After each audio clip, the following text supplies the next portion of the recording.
And hello, welcome to Solo Playthroughs. We are going to Spirit Island with Finder of Paths Unseen. And yeah, I I've rarely been as little confident as I am right now before this playthrough. This is a really cool spirit in some ways, and I despise the spirit in others. But we'll get to both sides of that coin as I talk about the setup and we start going through this. Let me do some housekeeping real quick. Again, I'm on a 25-second delay, so whatever you're seeing happened 25 seconds prior. So again, it usually works out, just so you know if there's any wonky issues with timing. That's why. The chat will be moderated by my wife, Sarah, Mrs. Playthroughs. She is amazing. Be very nice to her. She is generous enough with her time to help me do these live playthroughs, and I would like that to continue to be the case going forward. So that would be awesome. There is the ability to, if you want to support the channel, you can do that through super stickers and super chat functions. Other ways to support the channel, you can go to my Patreon page and kind of see if there's anything that makes sense for you there. Additionally, I did just post my schedule for November. So if you want to go on my Patreon page, that's a public post. You can see what's going on there and make sure there's no videos coming up that you miss. So that's about it. And then there's also a sneak peek about what I have going on in December. Now, November is a big month because it is 1 year of solo playthroughs, and it's been a pretty cool year. So hopefully we will have a month fitting for a celebration. And now we will get to setting this beast up. So we are going to go against level 4 Scotland. So I have already predetermined who the adversary is because I wanted to stick with one of the new Jagged Earth adversaries, and I wanted to do all of them twice each in the first 6 games of the Jagged Earth Spirits. And I have a Vengeance level 4 against Russia video that was already recorded, and that was randomized. It was between Scotland or Russia because I've already done Habsburg twice. So now, by process of elimination, here we are with level 4 Scotland, and I will say that's very fortuitous because it's a much better matchup for Finder of Paths Unseen than the other 2 adversaries might be. Cool. New folks. Hey, welcome. Thanks for joining, guys.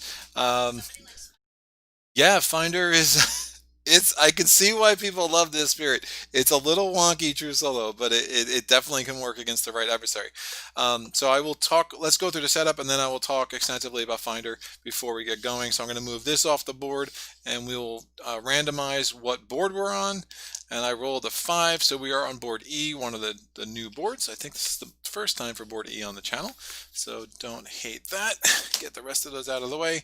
Board E sets up pretty simple.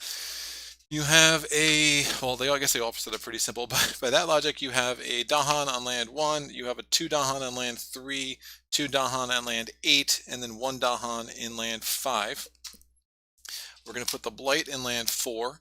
There's going to be a town in land 7, and then because we're playing level 4 Scotland, there will be 2 cities in land 2, and additionally, I'll go ahead and put this there right now. There's going to be a presence in land 3 and a presence in land 1. Done. All right, I'm going to shuffle up the majors. As I've said in other videos, your first time, I keep my major powers in blue sleeves and I keep my minor powers in green sleeves. So just make sure they are somewhat randomized. Cool. You'll notice I have 100 dice on the table. Finder makes use of a lot of different elements. So I try to use dice just to help me keep track of things and make sure that we're doing this pretty systematically. And then I have all the reminder tokens next to the components on the left of the board here, because I will make extensive use of those as well, even the ones not in the color that I am playing, because it just, again, helps me keep track of all the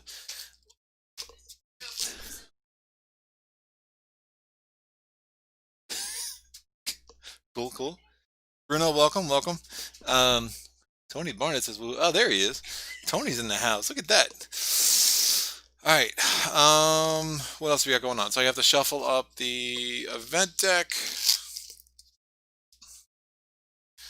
We have 4 fear in the fear pool because again it's 4 fear per player, so that's already set up. And you notice I put the events over here. I don't really pay attention to what's going on in that extra board that came with Branch and Claw. Just don't find it that user friendly. So just kind of I don't even know why I put that board on the table, to be honest with you, but I do. So we're going to keep doing that. And then I'm shuffling up the Fear deck against level 4 Scotland. The Fear deck is pretty extensive, right? And it's especially a problem with Finder because Finder has a really hard time generating Fear for most of the games that you play with Finder. So we have 5 Fear, five Fear in the first level of the tier. You have five Fear cards, 5 Fear cards in the second level, and then 4 Fear cards between Terror level 3 and a Fear Victory. I will not be getting a Fear Victory. That will be highly unusual in my games with Finder, at least the way I play. So we have our Fear deck again, so it's 14 cards total, and getting through these first 5 Fear cards is going to be key to having a chance to win this, because we're going to need to get through 20 Fear and start getting the more enhanced results of the Fear cards as we resolve them. All right, we have all 16 of the Blighted Island cards, or Healthy Island / Blighted Island cards. I guess 2 of them are still Healthy Island. So I'm going to roll a 16-sided die here because, again, some of them are bent in different ways. I want to make sure it's a true cut. So this is, I rolled 18, not helpful, 14. So 16, 15, and number 14 will go to the top with 2 Blight on that because it is 2 Blight per player. I'll set up the Invader deck. So I'm going to do it backwards. I'm going to knock out one of the level 3 cards. So I rolled a 1, so that's out. I'm going to roll this again, and now I have a 3, so I'm going to take that level 3 card and put that right there. You'll see why in a second. All right, we have the level 2 cards. Now you notice I have the Coastal Lands card already separated. I rolled a 4, so we'll take that card out. I'm going to roll again. I rolled a 4, so I'm going to take the middle card for 3/4 and put that there. And we'll put that there. And then we're going to put the Coastal Lands card on top of that level 2, and then we're going to stack those like so. And then we're going to have the 4 level 1 cards. I'm going to roll. I rolled a 6 twice, a 5, a 1. So I'll take that one out. I'm going to roll it again. I rolled a 5. So I'll take the last one out for 5, 6. So our Invader deck is as follows. It's 1, 1, 2, 2, 3, the Coastal Lands card, the other 2 card, and then 4 Invader deck, 3 stage 3 cards. All right, so that's all set. Scotland. So additional loss condition is trade hub. If there's ever a city, I mean, it's a little cumbersome the way it's worded on the adversary card. Basically, if there's ever a city in all 3 of the coastal lands, we lose. All right, so we got to make sure that we don't allow a build to build a 3rd coastal land with a city, otherwise we're done. The escalation is pretty straightforward on the single board with the most coastal cities and towns, which will obviously be our board. We're going to add a town to N lands with the fewest number of towns, and N equals number of players. Now my first playthrough with Scotland, I was reading that as it had to be a coastal town. It doesn't have to be a coastal town, it can be anywhere on the board. The way I play Finder against Scotland, we'll probably want to keep it somewhat close to the coast, depending on game situation. But again, we'll see how that plays out. Doing level 4, now I've already set up the fear cards, so I'm not going to worry about that. But you'll see the various levels of difficulty as we go down this ladder here. Difficulty level 1. I'm sorry, Scotland level 1, difficult level 3. I won't say the difficulty levels because I find that confusing. But so Scotland level 1 is trading port after setup in coastal lands. Explore cards add a town instead of an explorer. Coastal land invader cards do this for a maximum of twice per board. The second level is seize opportunity. During setup, add a city to land number 2. So we've already done that. There's start with a city, and then we get additional city because of level 2. And then we place the coastal lands card in the proper location that I just went through. So that's all described here in level 2. Level 3 in coastal lands, build cards affect lands without invaders as long as there is an adjacent city. And that doesn't have to be a coastal city, that can be any city. So you have a little bit of England going on here, but instead of having to count to see if there's 2 adjacent towns or cities, 1 city anywhere adjacent, even if there's nothing there, it still builds. So you want to be aware of that. Now that only happens in coastal lands. So you can chart the coastline. And then level 4 is Ambition of a Minor Nation. During setup, replace the bottom stage 1 card with the bottom stage 3 card. And I didn't do the bottom. Again, I randomly took one and put it in there, but it ends up with the same results. So we have our invader deck as it's supposed to be. So this is that. So a level 4 Scotland, according to that card, is a level 7 difficulty. So for whatever that's worth, I don't pay too much attention to that. And that's it. So now, without further ado, the bird of the hour. So, Finder of Paths Unseen, story time with Greg. Finder of Paths Unseen is well known to the Dahan. It traverses the island with ease, and most spirit speakers have met it at least once or twice. It communicates more straightforwardly than most spirits, layering thought sendings over its high-pitched trills. And it, or its assistants, sometimes helps soul forms of dead Dahan move swiftly on, eluding those spirits that seek to devour them. It is almost commonplace, but also deeply enigmatic, even to those clans who call it Pathmaker. Does it truly make paths or find them? Is the other space it moves through a realm or a state of being? While it is occasionally willing to answer, its thoughts do not always translate well to words. Man, the writing in this game always impresses me. So complexity very high. This is the third very high complexity spirit we're getting on the channel. We are getting them out of the way quick. So it is what it is. Setup, we place one presence on starting board. On our starting board in land number 1, land number 3, and then we place one presence on any board in land number 1, and that goes there. And it says, note, you have 6 unique power cards. We will go through those.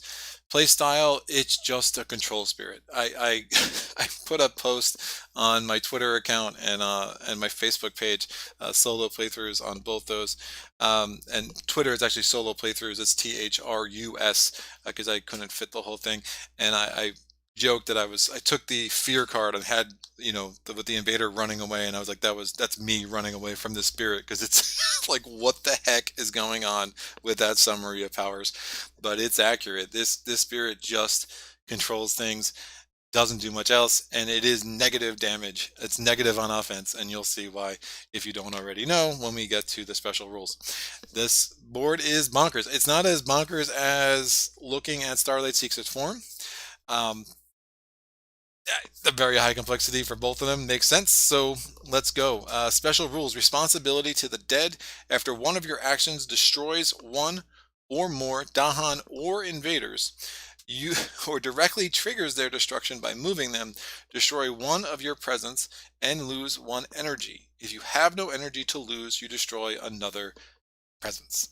So that's fun. So most of the damage you're doing early is mostly how you manipulate the dahan, and or if you get lucky with some event cards.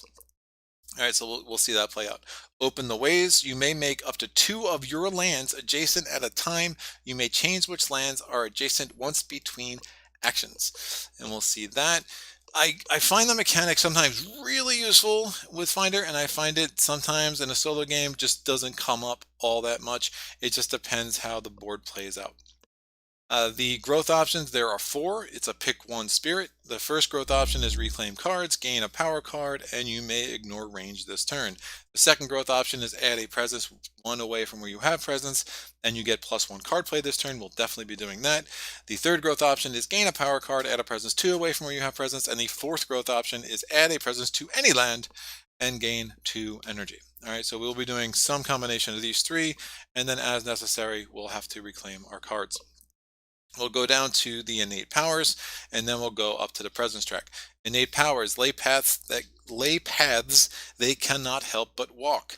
It is a fast power, range 0, so it has to be where you have presence, or if you can ignore range, depending on, again, what you have in play. You can target any land. If you have 2 moons and 2 sky, you get to push up to half round down of invaders from target land, and do the same thing for dahans, presence, and beasts, each separately. If you have 2 suns and 2 sky, you get to push up to 1 invader, dahan, presence, or a beast. And then if you have 2 moons, 4 sky, and 3 waters, I don't think I've ever unlocked that. You get to repeat that power once. So you get to repeat the power, you get to do the power twice. Close the ways is something you will want to unlock it often, as quickly as you can, and you will want to take max advantage of Close the Ways. All right, this is target each level of this as a separate power, so you can do this 3 different times in 3 different lands. So most of the time when you have a power, again, you find your target land, and everything about that power has to happen in that land. Finder says no, no, no, no. You can treat it all as separate powers, so you can target 3 separate lands if you unlock all 3 of those levels, right? And unlocking the 3rd level isn't impossible. It's not common. You'll most likely be unlocking the first 2 levels a lot, depending on how you play. So again, it's a fast power, range 1, target land any. If you have 1 sky and 2 waters, isolate target land. If you have 2 sky and 2 earth, isolate target land. And if you have 3 sky and 2 plant, isolate target land. So again, we will see the isolate mechanic and how that just kind of dovetails with Finder's desire to control everything. The presence track is just crazy. So it is a web, and it's pretty, the instructions are actually, it's very succinct but very clear, and I appreciate that. Spaces, so present spaces may be uncovered along any paths from the starting 2 spaces, including traveling backwards. So as you go and you're adding presence, you can, as long as you have a path to get to it, you can take it off the board. The first 3 or 4 turns will be focused heavily on this part of the board, and then hopefully we can open up into the other part. All of these elements can play a big role in how this spirit plays, and you will obviously need to be getting to the higher energy totals, because you're going to need to have some big destructive major powers that you accumulate in order to take care of things once and for all, to actually get to a victory condition, right? The presence track, we'll just go left to right, top to bottom. Again, sun, 2 money, 2 energy, and a water element, plus 2 energy. So the way this is a little unusual, almost a little bit like stone here, that whenever it says plus, that's in addition to, because normally you just take the energy equal to the highest uncovered number, but here it's a little different, where it says, all right, plus 2. And the reason why that's there is if you went across the top, well, that plus 2 would give you 4 energy, but if you come this way, that plus 2 it still gives you 4 energy. Yeah, I don't know why they did that. I'm confused why they did it that way, but it's they felt the need to tell you that this is plus. I don't think there's I guess you could go that way, in theory, and then you would just get 2. Yeah, that makes a little more sense. But yeah, it's a little wonky in how that works out. So plus 2 energy, and gain any element. That could be a different element every round. So it's not like Starlight where you choose an element and that's what you have for the rest of the game. That could be every round you get a different element of your choice. The middle row here is 1 energy and a moon element. You have move a presence 1 away from where you have presence, and a sky element. You get plus 1 money, and your range becomes plus 1 for everything. And then down here you have the earth element, plus 1 card play, plus 1 card play, and then you have a push 1 town or city from any one of your lands. So that whole idea of pushing a city, that is something that is pretty wild with Finder. It's not something you can do with any other spirit that I'm aware of, but it is definitely a pretty cool mechanic that is big. It's very important for how his play style works out. All right, so we have our 6 starting cards, right? 3 of them are 0 cost. 2 of them are 1 cost, and 1 of them is 2 cost. So we will quickly go through these, and you will see the elements along the side. There's a lot of cards here. I'm not going to focus on all the elements because there's so many cards, but they will definitely make a big difference in what cards I choose to play as we go. The first card here is Traveler's Boon.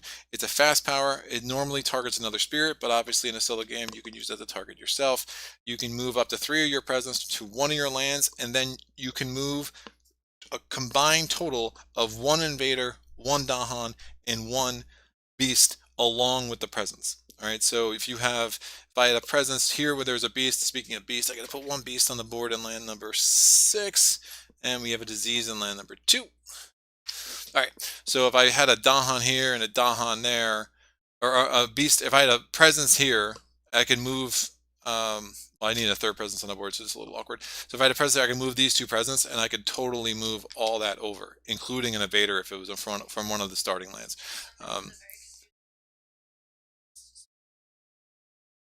Yes, thank you, sir. I try. I don't know if you'll be saying that after this playthrough, but hopefully I am wrong. But All right, I like it. I like it. So that's that. So Traveler's Boon is card number one. Card number two, Paths Tied by Nature. It is a slow power, range one away from where you have presence. Target land is any. Move up to two invaders.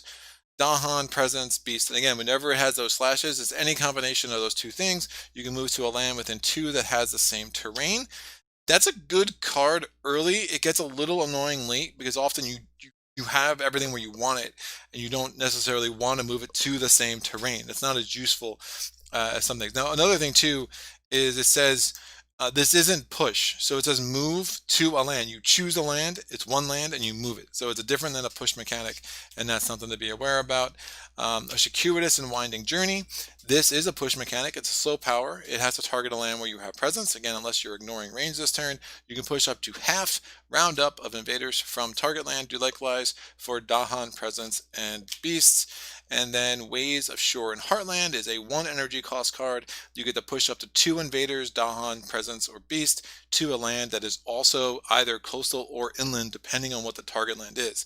Right. So if I was pushing from here, I'd have to push things to another inland land. I can't push it to a coast. If I was targeting here, I'd have to push to another coastal land. I can't push it inland. It's pretty self-explanatory.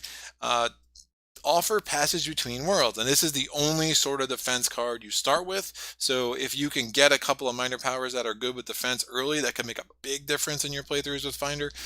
You're going to move up to 4 Dahan between target land and one of your lands. Now move between, right? So it doesn't say you have to, I mean, the Dahan could be here and I can move them to another land that's one away from where I have presence, or the Dahan could be here. If I had presence since it's one away, I can move it to one of my lands. So that's a nice little, there's a lot of flexibility to that card, which can be really huge as you play. And then you have a 2 energy cost card, Aid from Spirit Seekers. Target land is any. It should say target land has to have Dahan, otherwise this card is just pointless. But I guess that allows you to. Yeah, I don't know why it doesn't say. I really have no, because you could still pay for it and get the elements even if you didn't have a target land. I don't know why it says that. Anyway, so speed is fast, one away from your range. For each Dahan, you may move one invader, one Dahan, one presence, and one beast, or one beast to a land within 2 that also has Dahan. So remembering that both things have to have Dahan. You have to be moving Dahan. You have to be targeting a land that has Dahan in order for this to be useful, and you also have to move it to a land that has Dahan. The nice thing, though, it could be within range 2, so you're not necessarily pushing it adjacent. You could just put it to another land that has Dahan. Some thoughts about Finder. So Finder is really high variability, I think, compared to the other spirits in a true solo game.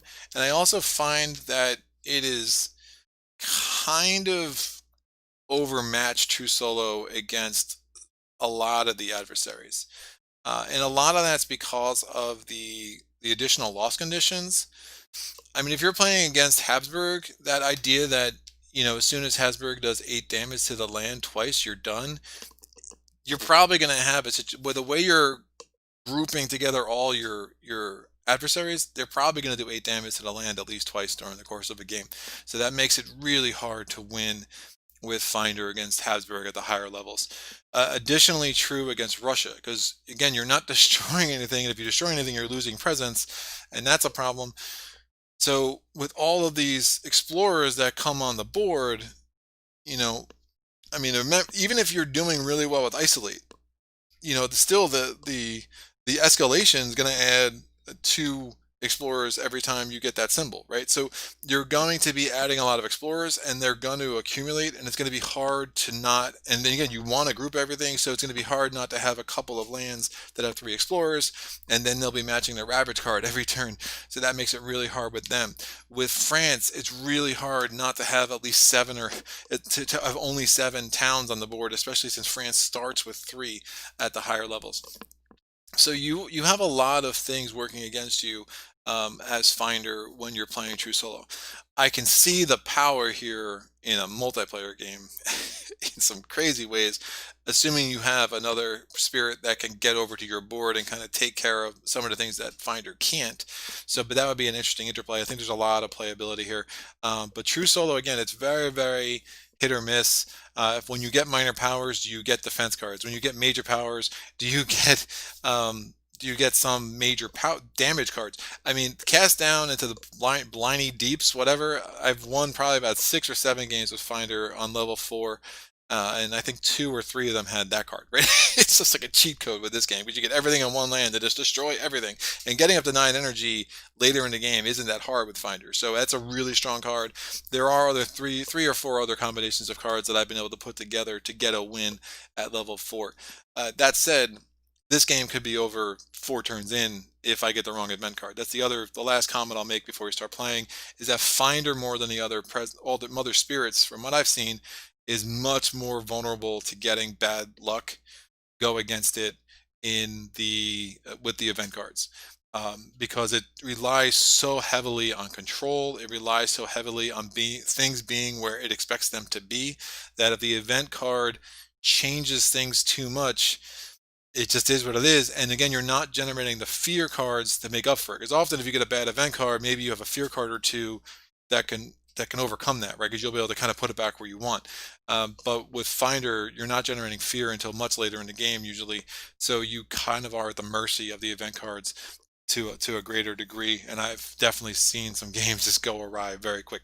So I don't know if it'll go as quickly as scenario 6 of Robinson Crusoe when I tried to do that live, because that was fun.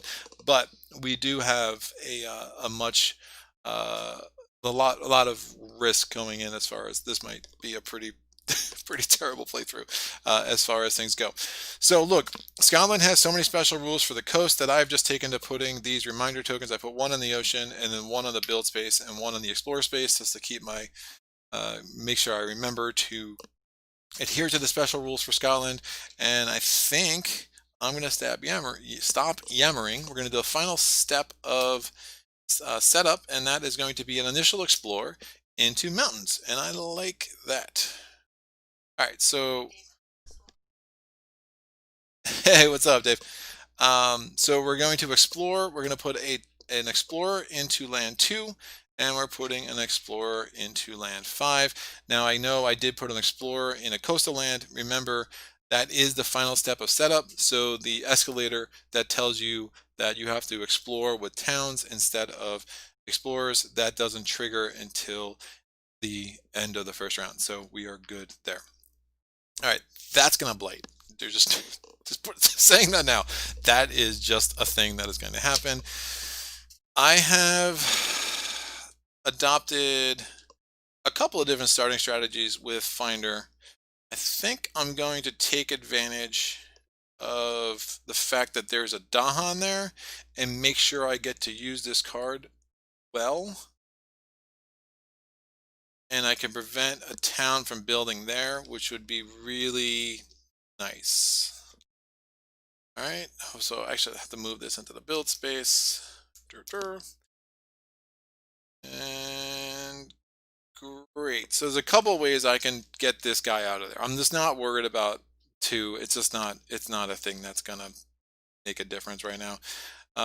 So the one way I could deal with this guy is with Traveler's Boon. The way that I prefer, because I just want to make sure I get a chance to use this card, is Aid from Spirit Seekers. So I am going to I'm going to open up this. I know a lot of people would like to get Sun out early. I find that getting Earth is going to ensure that I'm going to be able to isolate at least one land in the next round, and that's more important to me. So I am going to put this over into land 7. And then I'm going to get 2 energy because I'm doing growth option 4, and I'm going to immediately spend that 2 energy to play Aid from Spirit Seekers. Now obviously I have a sun, a fire, a sky, and a animal tag. However, none of those are that's not going to unlock anything for me, right? So I'm not going to have any of my innates this turn. That is what it is. It's the first round of the game, and now we go. So I'm going to play this. For each dahan, I get to move an invader, a dahan, a presence, or a beast. I'm just going to move this guy into his into land 2, and we'll have everything. Oh wait, I have to move it into a land with dahan, so I'm not going to do that. I'm going to move this into land 3, and that's fine. Yeah, I like that. I like that setup there with those 2 dahan. I think that will be good. All right, so that was my spirit phase. We're going to go to the invader phase. The event card just flips over. Jagged Earth rules. We don't resolve anything on the top event card. And now we go to the build. Well, then we now go to the invader steps. I do use these dice when I play with Finder just to track how many card plays I have. So I'm going to put a die with a 1 pip up. So to remind me I have 1 card play a turn at this point. So we're going to do the ravage step. There's nothing there to ravage. We do the build step. This disease comes off, so we're not building in land 2, and there is nothing to build in land 5. Yes, it's adjacent to a city, but it is not a coastal land, so the escalation doesn't apply there. And now we will do our explore step. We are exploring into jungles. So we're exploring into land 3. That's going to get a town, because again, we're playing against Scotland. And we're going to get just an explorer into land 7. All right, now we're going to advance the invader cards. And then we're going to, time's going to pass. That energy goes away. And now we go to our next turn. What do I want to do? I'm going to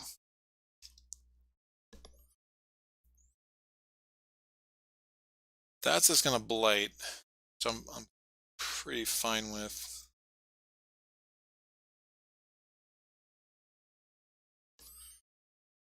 Could do that.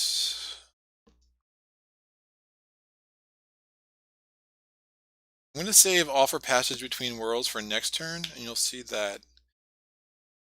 Wondering if I can prevent a city from being built. It's going to be a little tough.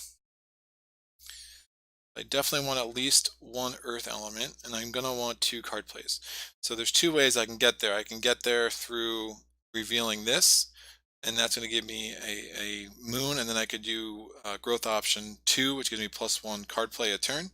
Or I can do this, which will reveal that, and I get +1 card play from there, and then I could either take a power card or or 2 energy. I think it makes the most sense for me to unearth. That's that build a city is not the worst. Not gonna have the. Well, I'll save this for next turn because then I'll have 2 suns next turn. So that kind of simplifies some things. Oh, and if I do this, then I can get 2 water tags.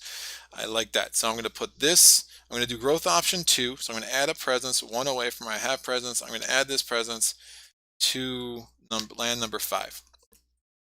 Right now, I'm going to, since I uncovered this, I'm going to put this up here to remind me I get 1 energy a turn during the presence phase. So I get 1 energy, and I'm going to play these 2 cards, and that will be good. And now I have to keep track of my elements. So let's take a look here. I have 2 moons. I have 2 waters. I have 2 earth. So 1 from that card and 1 from my track. And I have 2 sky. So what does that give me? That's going to give me the top 2 levels of Close the Ways. And it's going to give me the top level of Lay Paths They Cannot Help But Walk. So I'm going to be able to isolate 2 lands. What 2 lands do I want to isolate? Let's see. So I'm going to first do push up to half round down of invaders from target land. Do likewise for dahan, presence, etc., etc. I am going to push from land 7. Now I want to push it into land 3. So we go to open the ways. You can make up to 2 of your lands adjacent at a time. I'm going to make land 7 and land 3 adjacent, and I get to push this guy over to here. Right now, Traveler's Boon. Target spirit moves up to 3. So I've done lay paths that cannot help but walk. My other fast power is up here. Target spirit can move up to 3 of their presence to 1 of my lands. I'm going to take this presence.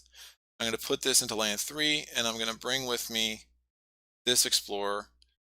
That will be fine. So I've just loaded up 2 and 3. I have no other invaders on the board, and we're only in the 2nd round. Welcome to playing with Finder. Gets even better because now I can isolate 2 target lands that can be different. So I'm going to isolate land number 2, and I'm going to isolate land number 3 as well. So now the only places where we have invaders are also isolated. And now it's just a game because we're probably going to Blighted Island the next turn, and hopefully the Blighted Island card isn't awful, but we shall see about that. So we're going to go to, that was the fast powers. We're done with the spirit phase. We're going to go to the event phase. The top event card is Terra level 1. overconfidence. If you have any earned fear cards, discard 2 of them. We don't. Otherwise, move 2 fear markers to the from the per player to the top of the fear pool. Well, we can't, and that's fine. So yeah, we just can totally ignore that, and that's actually really nice. And then beast multiply, add 1 beast to a land adjacent to beast, and then destroy 1 dahan in a land with beast. Why are the beasts destroying the dahan?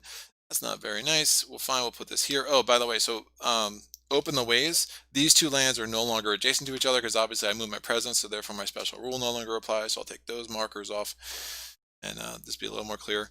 And then coordinated defense. When invaders ravage, if the land has both dahan and presence, defend 5. That would have been a lot more useful next turn, but it is what it is. So what are we doing? So we're ravaging in land number 2. Ding. And now we're going to build in the jungle in land number 3. That is going to get a city. So notice if I ever get a city in land number 1, we are going to lose because of the extra loss condition. And now we're going to explore. We're exploring into mountains. So first, before we do that exploration, we have to add a town to a land that has the fewest number of towns. Notice there are no towns in land 2, so I can choose that to be the place where I'm going to add a town. That's a little gross that it's mountains, but that's fine. So I'm going to add a town there. And now we explore into mountains, but wait, we have an isolate token there, so you don't explore into lands that have isolate tokens. And since there's isolate tokens both there and there, there's no source of explorers for land 5, so no new invaders are added to the board, which is really nice. So invader cards advance, and now now we have 1 slow power. So I can target a land 2 away from my half presence, and I have to move 2 invaders, a combination of 2 invaders, dahan, presence, or beast, into another coastal land at this point. This is going to ravage. Can I? Oh, that's fine. I have a good combination of cards for next turn. I might be able to get everything into land 3, but again, it's going to ravage. We'll see what this Healthy Island card does. That could be pretty gross. All right, so we are going to move these 2 cities from land 2 into land 3. So land 3 is clearly my target for this game. It's going to get crowded. I'm just going to take all the invaders off and put them on the table so we can have a better idea of what's going on. So right now I have 3 cities, 2 towns, and 2 explorers in land 3, and I'll keep the dahan, the presence, and the isolate tokens there. So we are going to, time's going to pass. I'm going to take my isolate tokens off, and now we go to the next turn. So what do I want to do? I want to play these 2 cards. I mean, ultimately, I'm going to get everything out of there, and I'm going to make it not build in land 2, and just make my entire focus of my world right now is going to be what's going on in land 3. So the question is, do I want to gain a power card, or do I want to actually give myself 3 card plays? But I'm not sure what benefit that gives me, especially because it doesn't seem like it's going to help me unlock any of my innate powers.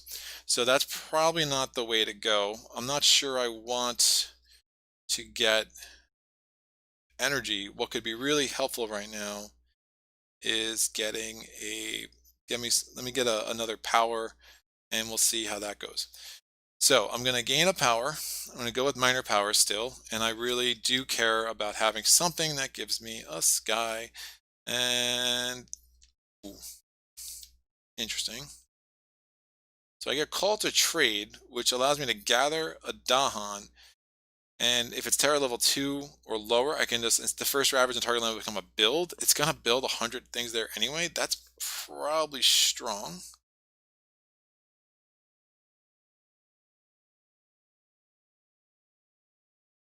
I have the sun.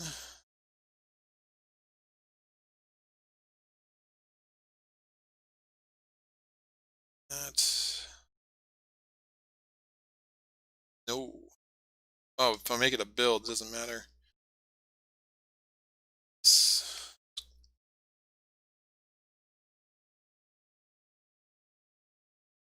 Huh. So I was thinking about just saving these dahan and killing one of these cities. So if I do call to trade, it's like totally changing my strategy in a way I'm not sure is beneficial. So I can gather, oh, I can gather a town too. Town as well. Do this.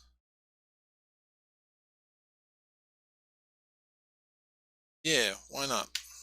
All right, so I'm going to take call to trade. We're going to put those three out. And then I'm going to get 1 energy because of my presence track. And I'm going to play call to trade and a circuitous and winding journey. The other part, I got a power card. Now I can add a presence within 2 of where I have presence. I am going to add a presence from the bottom to give me 2 card plays. That's how I'm going to have the ability to play 2 card plays. Last time, again, I did growth option 2. This time I'm doing growth option 3, which was evident by the fact that I gained a power card. I'm going to put this in land number 2. Now I'm going to go through my elements. I have 2 moons and 2 sky, and I have 1 water instead of the 2 I had last time, but I do have 2 earth, right? I have 1 from call to trade, and I have 1 from my track here. I'm also going to make this a 2 to show that I have 2 card plays a turn going forward. All right, so I'm going to play call to trade. I can target a land 2 away from where I have presence that has dahan. Clearly land 3 applies. I get to gather a dahan. Now if it's terra level 2 or less, it obviously is. I'm going to be able to gather a, oh wait, before I do that, I have to do this in the right order. And you'll see why. All right, I have the 2 moon and the 2 sky. I'm going to use my innate power, lay past they cannot help but walk. I'm going to target a land that has my presence. I get to move one invader. I get to move half of the invaders rounded down. There's 2 invaders there, so I get to move 1 and I get to push it into land 3. Now I do call to trade. So I'm going to gather a dahan, and then I'm going to be able to, since it's terra level 2 or less, I get to gather another invader. I get to gather that town, and the first ravage there becomes a build instead. So I'm going to put that there and that there to remind me that that ravage is actually just a build now. The only other innate powers I have is I do not have enough water for the first level of Close the Waves, but I do have the elemental threshold for the second level, and so I can isolate target land 3 as well. And again, we have all our invaders neatly compact in 1 land. Will we be able to get the ability to destroy them? That is the question. Without cast down a Briny Deep, hopefully Briny Deep, because I feel like it's too much of a cheat code. I'd rather do something more interesting for y'all, but we'll see how this plays out. All right, so that's the spirit phase. We go to the event phase, or the invader phase. We pick the event card. Healthy Island for the rest of the turn. Invaders, cities and towns have +1 health. You're starting to build up your presence. A lot of yes, that is absolutely correct. Yeah, it's the worst. There's the one blighted card that kills me in this game, and I swear I've gotten it like half the time, is the one where it's like each spirit loses 3 presence, and you're like, what am I gonna do now? I can't destroy anything. So yeah, it's really nice. All right, so that was the Healthy Island. The token event is Prey on the Unwary. Each beast destroys 1 explorer, and then Coming of Age on each board, add a dahan to a coastal land with dahan. I'm very happy to do that. So now we have 4 dahan in land 3. All right, event card is done. Earned fear card. Yeah, we haven't even earned a single fear yet, so I don't think we have any earned fear cards. And now we're going to go to the invader steps. What's the first step? We're going to ravage. Actually, first ravage becomes a build. So it's going to build in land 3, and we're going to get ourselves a town because we have equal number of cities and towns, so therefore the next build action there is just a town. We are now going to build in mountains. Now, land number 2, it is adjacent to a city. However, I'm going to enforce the isolate, which means that it cancels that adjacency. Therefore, it doesn't build in land 2. And additionally, there is no source. There is nothing in land 5, so it doesn't build in land 5 either. Now we go to the explore card. What is it? It is sands. Interesting. So we are going to so we're going to do the escalation. Escalation happens first. I have to put a town on the land that has the fewest number of towns. I'm going to put it here. If I put it here, because it happens before the step, it would actually create a source for land 6. So I'm going to put it here, and I know that's going to ravage next turn, but I'll be able to move that off pretty quick. There's presence there, so that shouldn't be that hard. And then we will have a explore action into land 1, and because we're exploring into a coastal land, it gets a town, not an explorer. The invader cards move. Now we know this next card here is going to be a level 3 card. So it's going to have, if the more towns we can, the more lands we can isolate next turn, the better. So what are we doing? Circuitous and wending journey, because the invader cards advance. So now we're doing our slow actions. We're going to push up to half round up of invaders from the target land.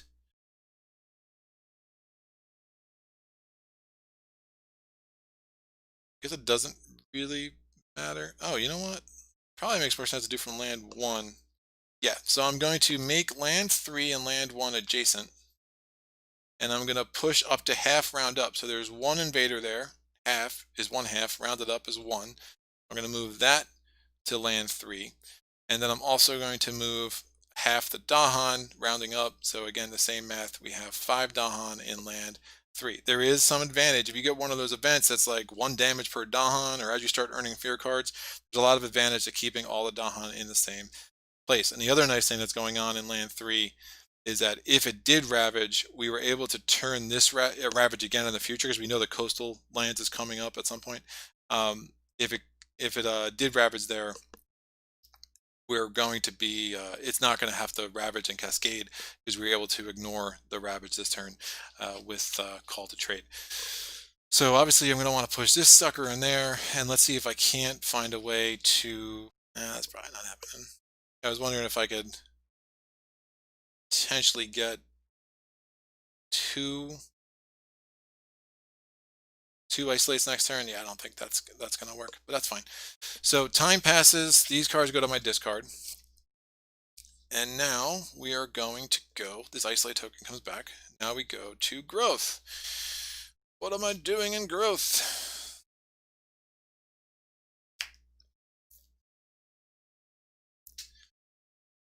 I know my growth option. I could get another power card here. I think it makes sense. Let's actually play these cards.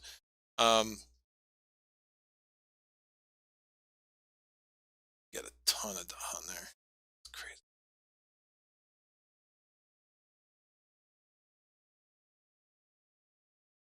Yeah, it's not going to be the most useful cards, but I think it just makes the most sense. I don't want to reclaim yet. I do want to get another thing on the board. I think what I'm really questioning right now is, do I want to give myself the ability to do 3 card plays immediately once I gain power cards next turn, or do I want to start accumulating some energy here and also getting a water element unlocked on the board, which will really help me get a second isolate every round. So I think that makes a little more sense. So I'm going to add a presence to land number 7, which I know seems a little random, but I want to get it 1 away from those 2 dahan, as you'll see in a second. And I'm going to I didn't choose what else I was going to do. I'll get 2 energy. I think that makes the most sense. I don't need the extra card play. So I just added the presence to any land. So I use growth option 4. I got 2 energy from that. And then I'm going to get 2 energy from the presence track. And since I unlocked that, I'm going to make that a 2. Cool. So I'm going to play the only 2 cards I have because they're there. That's fine. We can go through the elements. Really, what's important is I have 2 sun, I have 2 moons, I have 2 sky, and I have 2 earth, between the combination of my board and my cards. I do not have 2, I have neither 2 plant nor 2 water. Water is a tough word. I'm going to use the 2 sun and the 2 sky to do level 2 of lay paths that cannot help but walk, and I'm going to push this sucker here. And then I'm going to go ahead and I'm going to use my 1 isolate ability from Close the Ways, and we're isolating land number 3 again. So this is how this goes with Finder. Great. Now, what is my only other fast power is I'm going to use Offer Passage Between Worlds. I'm going to target land 1 away from where I have presence, and I can move the dahan there between a land where I have presence and the land where the dahan are. I'm going to move these 2 dahan here.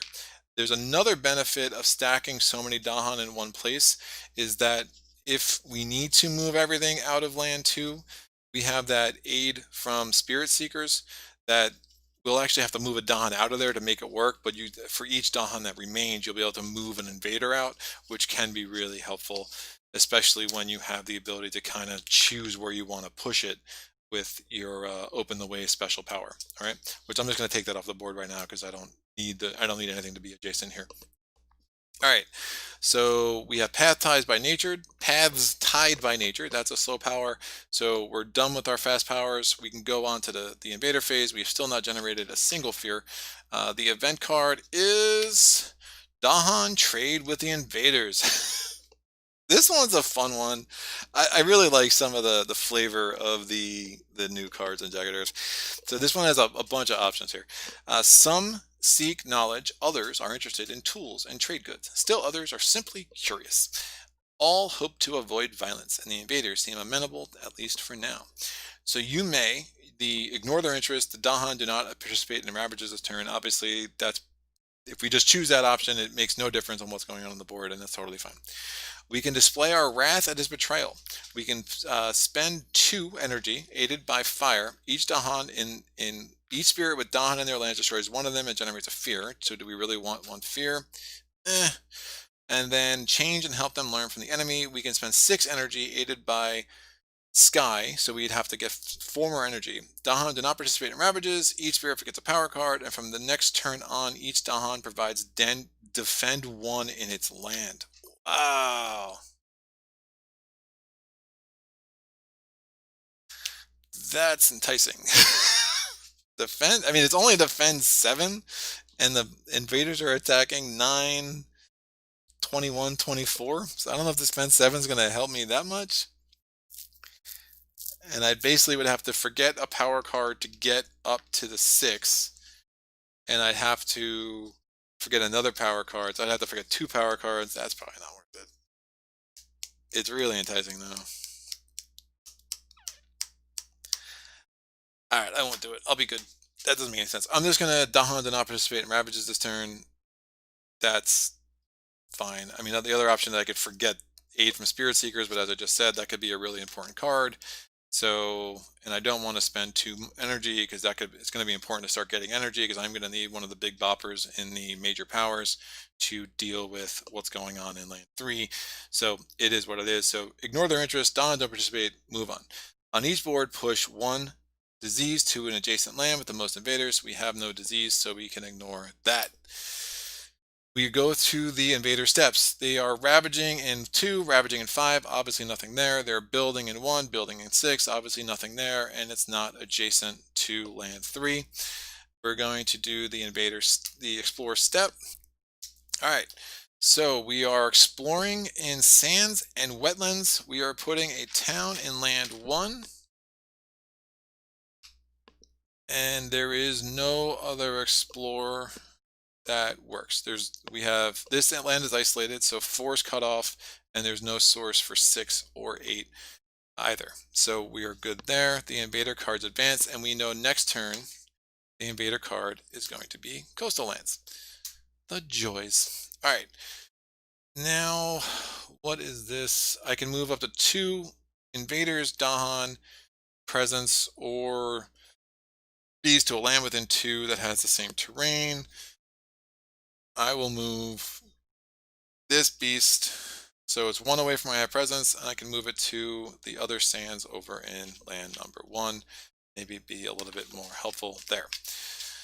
All right, growth. We are reclaiming cards.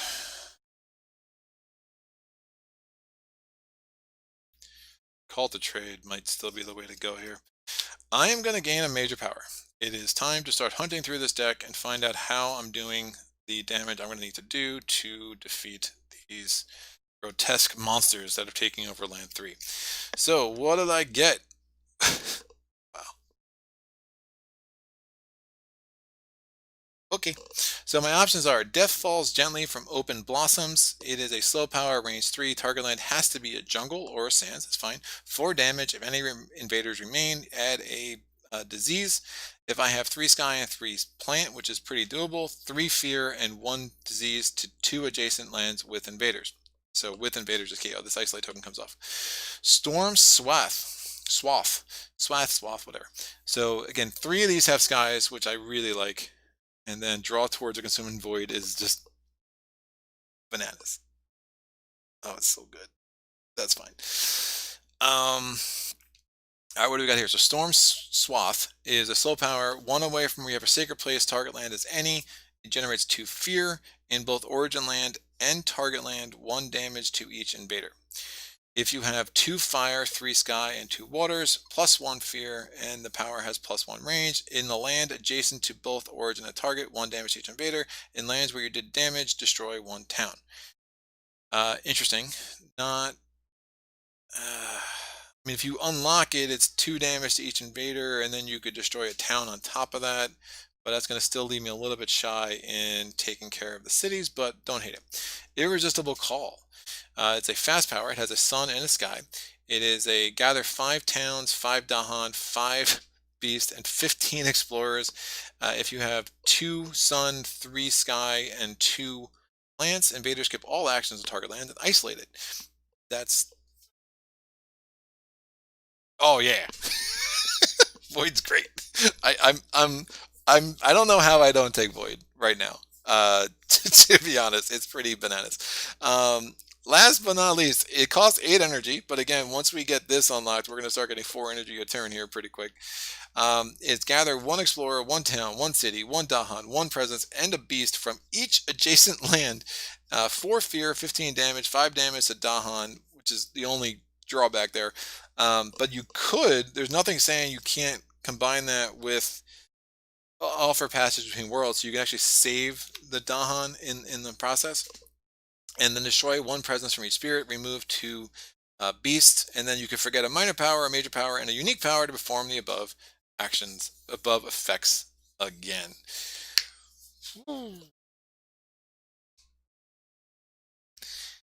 Yeah, I don't know how I don't take draw toward a consuming void. I mean, Storm Swath is only 3 though, and that's nice. That is the one thing that keeps me looking there, because I can get up to that extra. If I don't have the, I guess the fire would be hard. I only have that 1 other card with fire. So that would be the only thing. Draw toward a consuming void doesn't have any additional elements, so that is one drawback to consider. But yeah, I really don't know how I just don't do that one. That 15 damage. 15 damage is 9, 10. I mean, that's that right there. So I think we have a winner. All right, so taking draw towards a consuming void. Storm Swath would be very, very interesting. But I think we're going to go with the more obvious one, and then we're going to forget a power. I want to forget. I'm going to forget Paths Tied by Nature. Call to Trade, I'm still probably going to use the. I know that's Coastal Lands, so I am going to want that card for sure. Traveler's Boon, I might use that right now.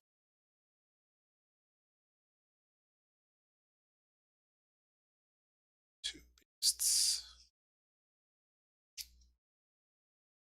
Alright, I think that makes the most sense.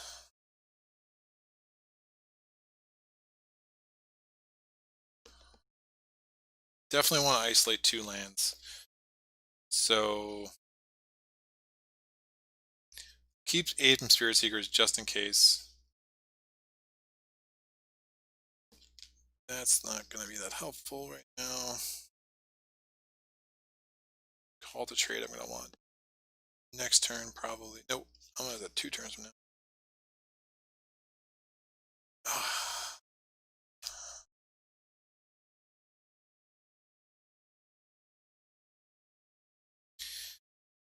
Yeah, so we go with Traveler's Boon, and then I just need 1 card. I need a for sure need. Oh, I need to forget a card. So yeah, I'm gonna get rid of Paths Tied by Nature, because that's the one that requires you to have the same terrain. It's less useful later in the game, and then I'm gonna play Ways of Shore and Heartland. And remember, I can ignore all range requirements, but other requirements will still matter. So like Traveler's Boon, I still need to move 1 of my presents. but target land anyway. If I was going across the island, I could basically go across the island 8 and push something away, because Finder is just really bonkers the bigger the board is. All right, we're going to get 2 energy from the presence track. I already put out my 2 cards. Remember, I have 2 card plays because I unlocked that +1 at the end of last, I think 2 turns ago. So I have 4 energy here. That's obviously we're counting toward that 8 to see when I can play draw toward a consuming fire, avoid fire, whatever. And now what do we have? So we have 2 moons and 2 sky. But yeah, that's not going to be that useful. I don't want to push anything else. So whatever, yeah, that's fine. I'm going to use Traveler's Boon. I'm going to push. I'm going to take this presence. I'm going to put it to another land by our presence. I'm bringing with it 1 invader. So that invader that was on 1, the town, and I can bring a beast as well. So now we have 1 beast in land number 2. Walk Ways of Shore and Heartland is a slow power, but I do have Close the Ways, so I can isolate 2 lands. I know it's coastal lands. I want to make sure that I block off land number 1, considering I have no presence there, and I'm going to block off land number 3 as well, so those are isolated. Right? We're going to go to the event card. Rising interest in the island. Your island is unlike any the invaders have seen. Their leaders begin to take interest in tales of strangeness. You may ignore their curiosity, return the top card of the invader deck to the box. That might not be horrible. But then we have to add a town to a land without 1, but getting rid of the fear card is probably more helpful. The other option is Weave Lies in the minds of their observers. 4 energy per player, aided by Sky. Yeah, I think that's a no-brainer. I am gonna discard. I'm not gonna have the energy for aid from Spirit Speakers right now, so I'm just gonna discard that. 4 energy aided by Sky. I get to return the top fear card to the box, and that will help us. Now we're only 16 fear away from getting to Terra level 2, which would be good. On each board, Beast of the Jungle, so the token event, add a beast to a jungle without blight. So we're going to put another beast in land number 3. 1 fear if invaders are present. We get our first fear, guys. Whee! And then we get to add a wilds to a land with dahan. So obviously that has to go in land 3 as well.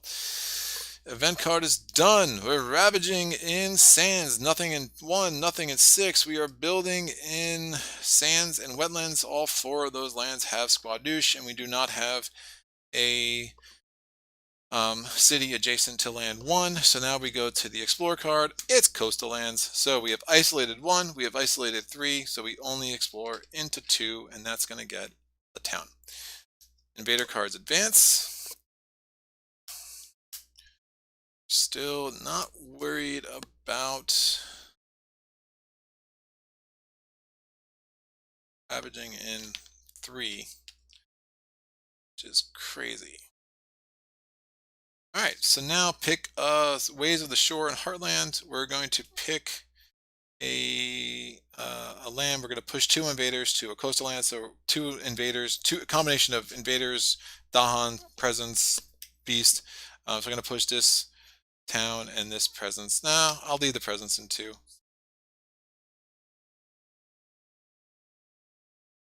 Oh, what's up, man? I use dice to keep track of elements.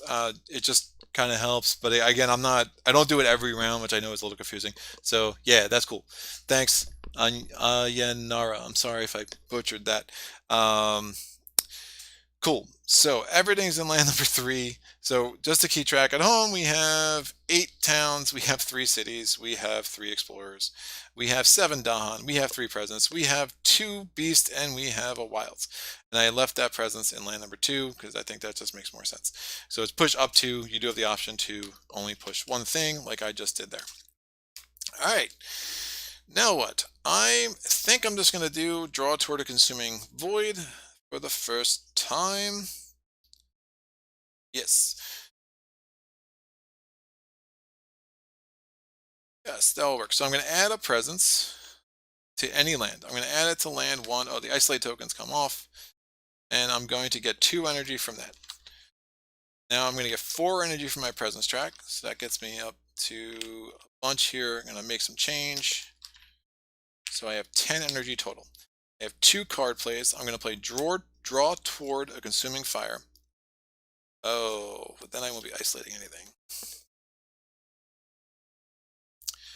That might not be the smartest.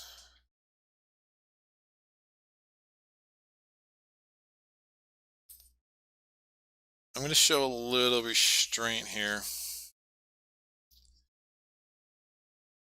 I put this back, make this a 2. And instead of taking the 2 energy, I'm going to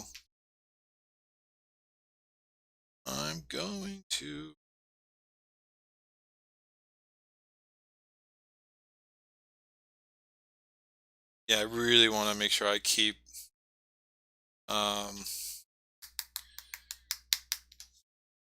so I added the presence, and instead of, I'm going to add it from,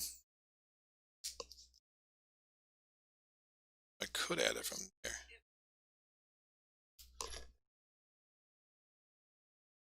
It will gather, it will, that's true.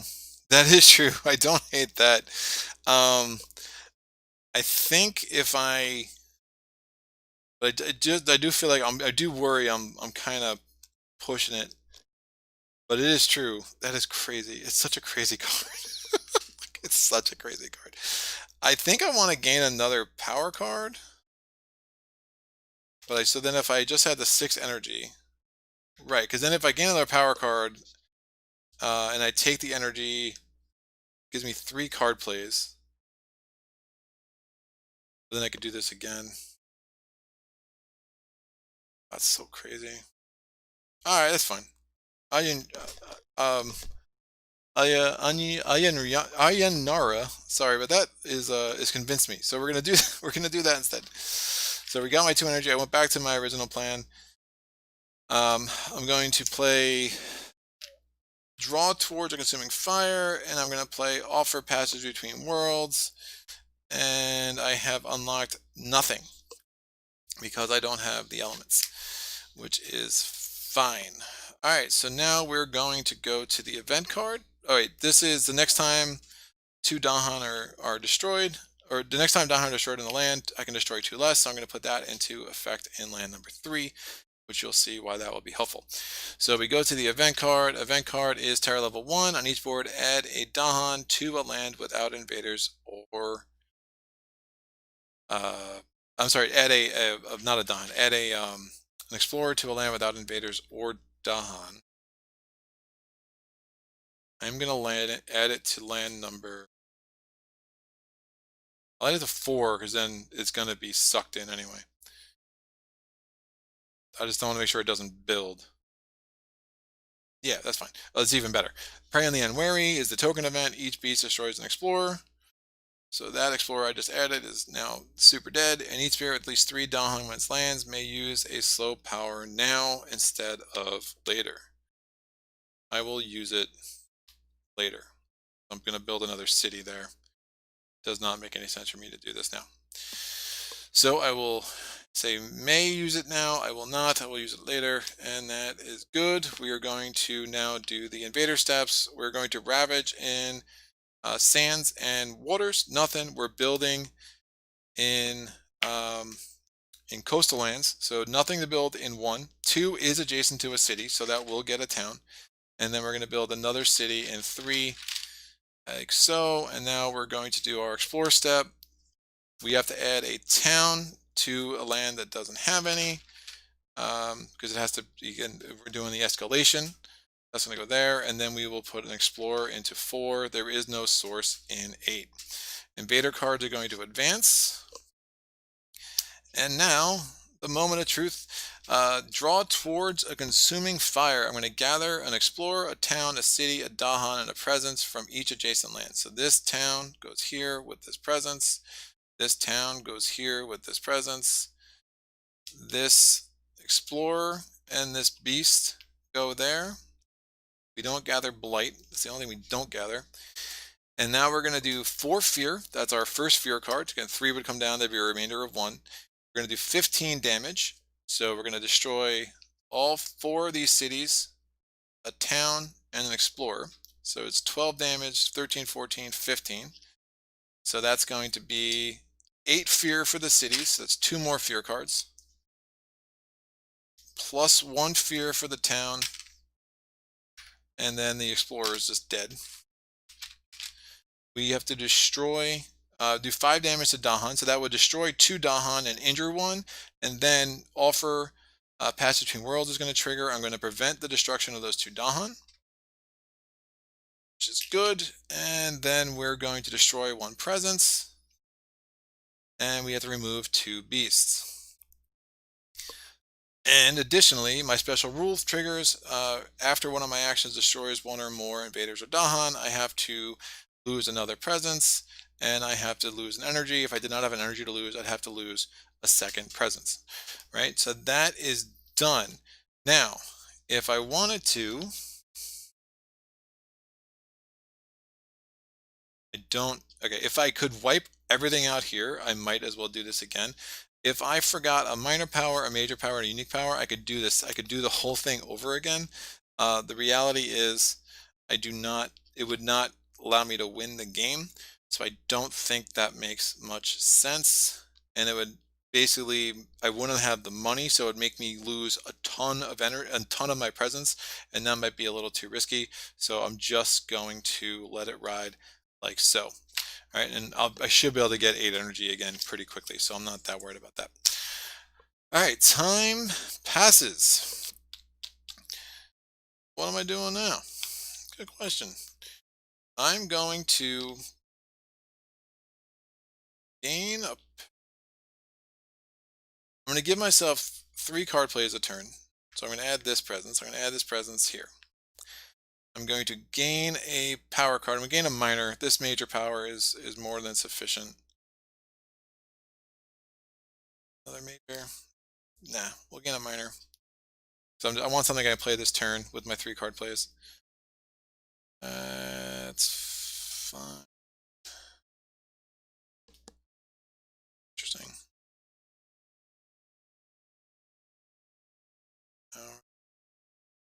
Ooh, I can prevent a city from building. That's nice. Yes, please. So I'm going to get Scream Disease into the wind. I'm going to get 4 energy from the presence track. And then I'm going to play these 3 cards. All right.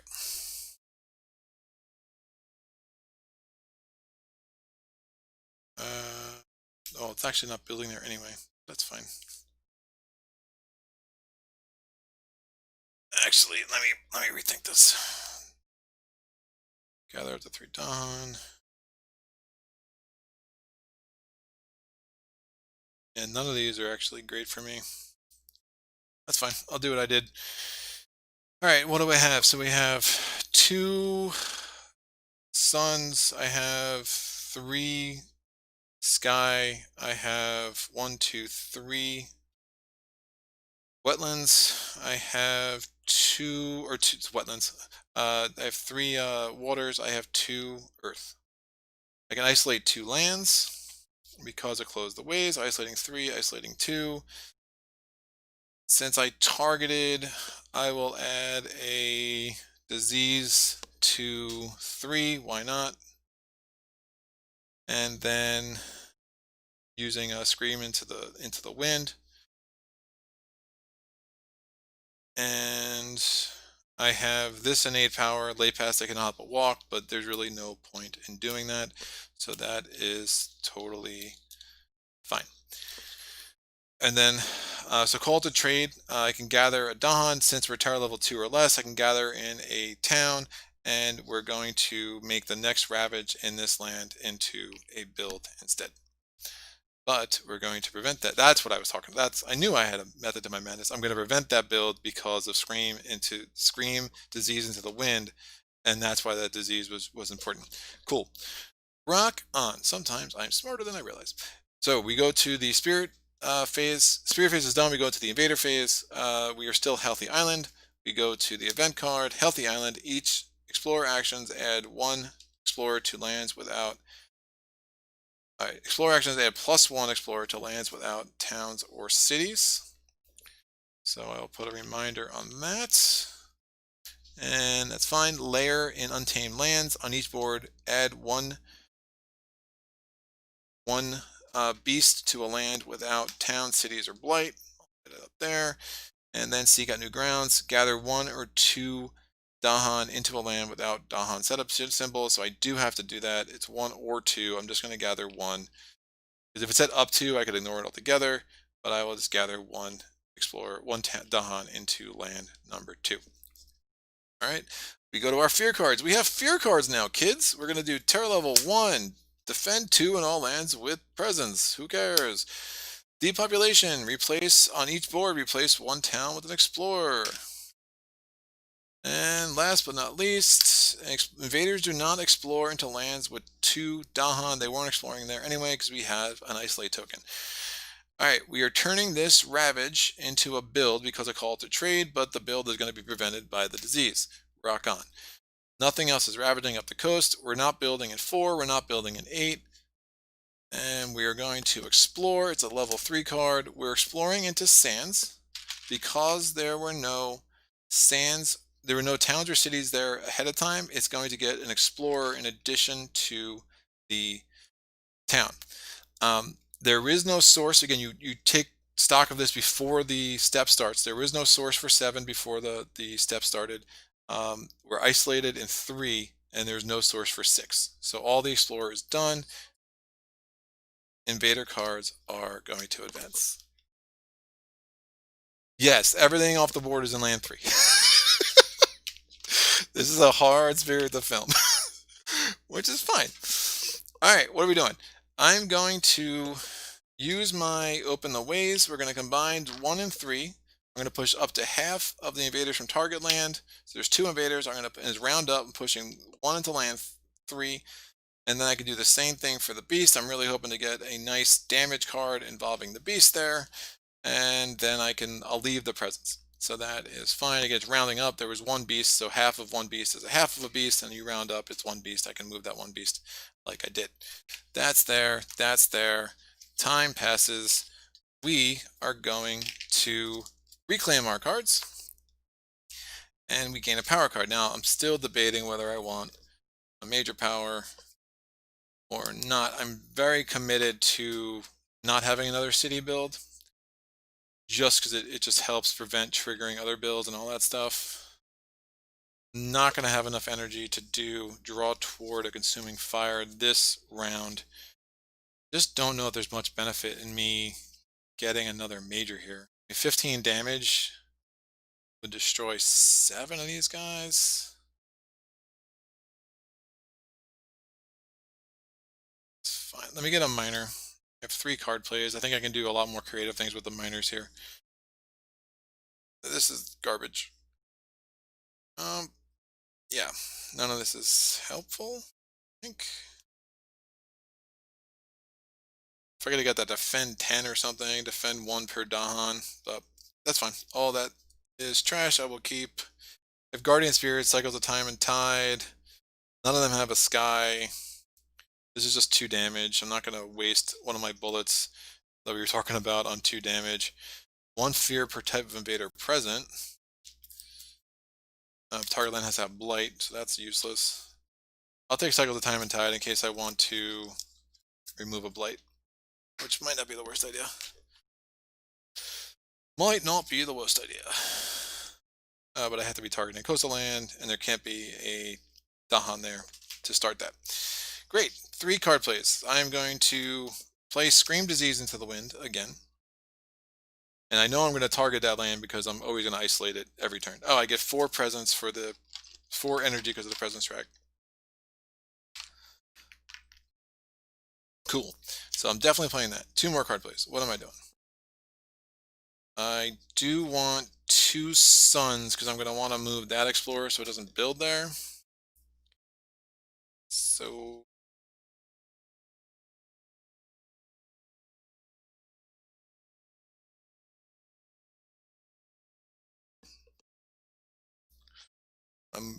that blight. That has a sun, that's fine. So I'll use Cycle of Times and Tide. Let's get a blight off the board. And I will use Traveler's Boon. Oh, I don't have, I need a, never mind. I need an Earth for sure. Circuitous and Winding Path. But now I need 2 suns. Do I have a sun and an earth combo? I do not. So cycle the time to tide is gonna have to wait.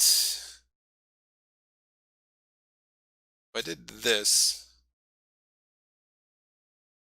I don't need. Oh, I need an earth. Need an earth. That will do.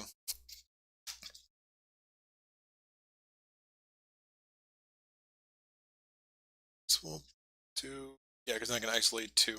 Great. And I actually have a wilds there too, so that prevents.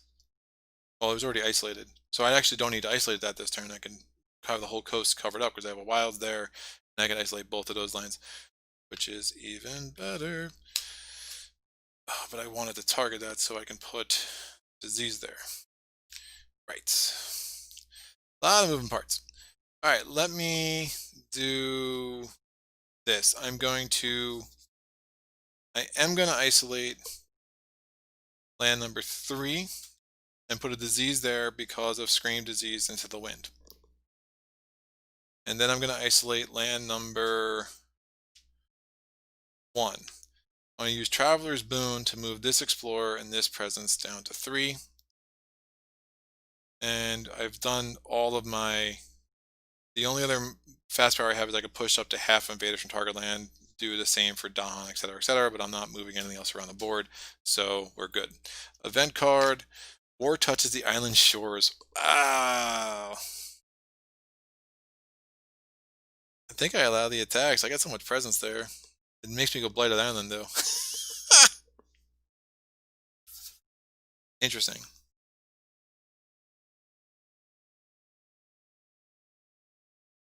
No, I don't want to go blight island. That's crazy. If I pulled that blight off, I would totally do it. It's not worth the risk. I'm going to pay 1 energy per player. I'm adding a fear card back, which is fine. And I mean, we're looking at a tower level 1 or tower level 2 victory anyway right now. I mean, obviously I'm running out of turns, but we should be okay. So I health repel the newcomers. I cost 1 energy, put the fear back, and I prevented the blight there. I have other ways of dealing with those guys. All right, and now we're going to beast find new homes on each board. Push 1 beast to an adjacent land without blight. 1 fear if invaders are present there. So I have to push this beast there. There's no invaders present, so we do not get any blight, any fear generated, and then reclaim territory. Push 1 dahan to an adjacent land, doing 1 damage there. I'm going to move this dahan here. Now this is not a spirit event. This is a dahan event, so this does not trigger doesn't trigger my special rule of responsibilities for the dead. So this is fine. That's done. We're going to ravage in wetlands. No effect. We're going to build in jungles and sands. We're going to prevent the build in 3. There's nothing to build in any other land. And now we go to our explore card. We are going to successfully explore into land 2. We are isolated land 3, and there was no source before this step started. There was no source because again, this was isolated. There was nothing there. There was no source for 5, and there's no source for 7. Invader cards advance. I get to push an invader to a land that is also coastal, so I'm going to do that there. Great. I think I'm just going to let. Oh man, if I let it ravage, I don't know what my defense is looking like. If I knock off 2 of these suckers, and then I kill 7 more, I could actually get another blight on the card too, so that's a nice combo. Alright, let's do that. We're going to add a presence anywhere. I can take the isolate tokens off. Add a presence in land 1. I'm going to get 2 energy for that. And then I took it off of the top track, so I'm going to actually get 5 energy from my presence track. Alright. I have any element I want. Take these 3. I'm going to play draw towards a consuming fire for sure. I think I try to save dahan there. And just ravage. If I let it build, if I do it twice actually, That's probably smarter. Definitely get rid of this stuff. All right, so I'm going to prevent the ravage. I'm just going to let it build. And then my last, I'm going to take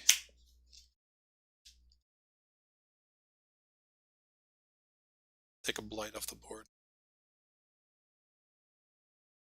Won't have any energy. I'm going to have to lose 2 presence, but I have so much presence on the board.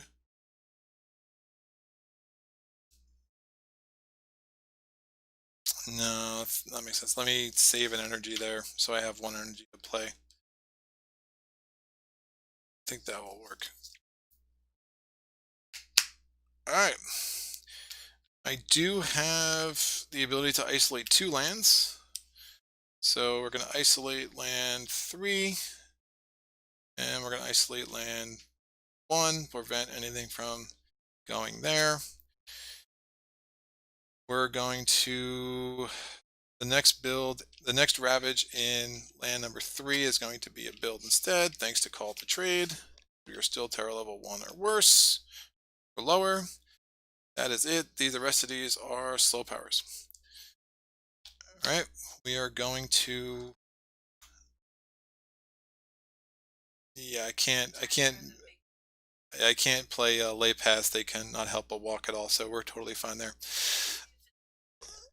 I'm thinking it is. I just gotta count the presence, but I think I'll be fine because I have to move a presence, take another one if I destroy anything, and then remove basically 2 more if I do it twice. I think this will wipe it out.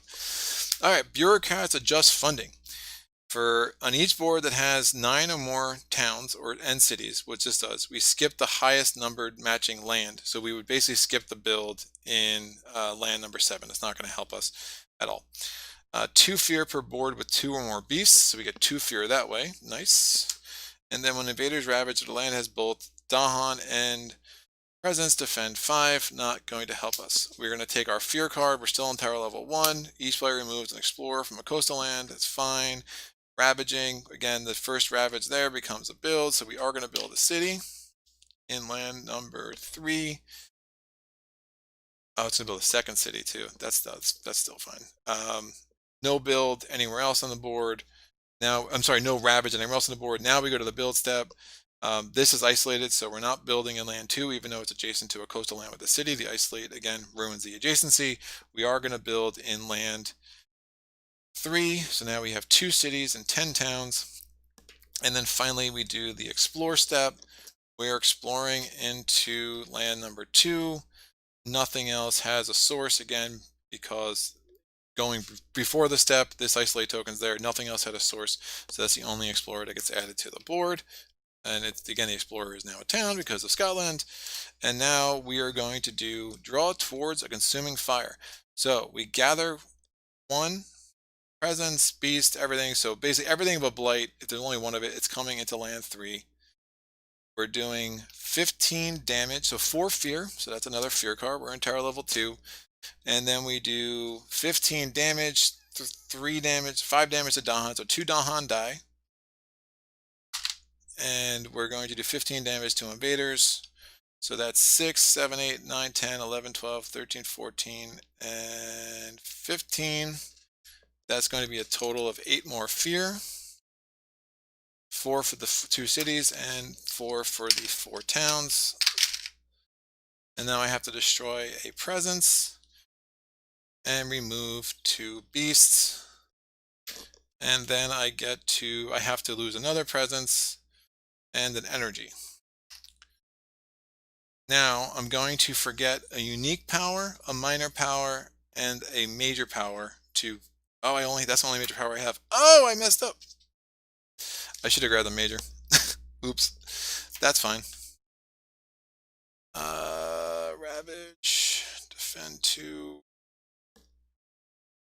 Oh, that was silly. That was silly. These cards should work with that, though. Oh, that was really dumb. If I had another major power, I could forget it, do 15 more damage, and that would be a win. But reading is hard, so they live to fight another day. Yeah, circuitous winding path is not helpful. Can it?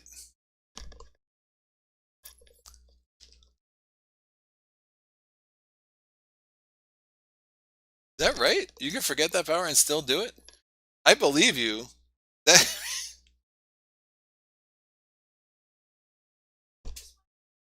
but you can do it only if you have no other card in play. Huh. I I mean I have no other major power in play. Oh, yeah, that's right. There you go.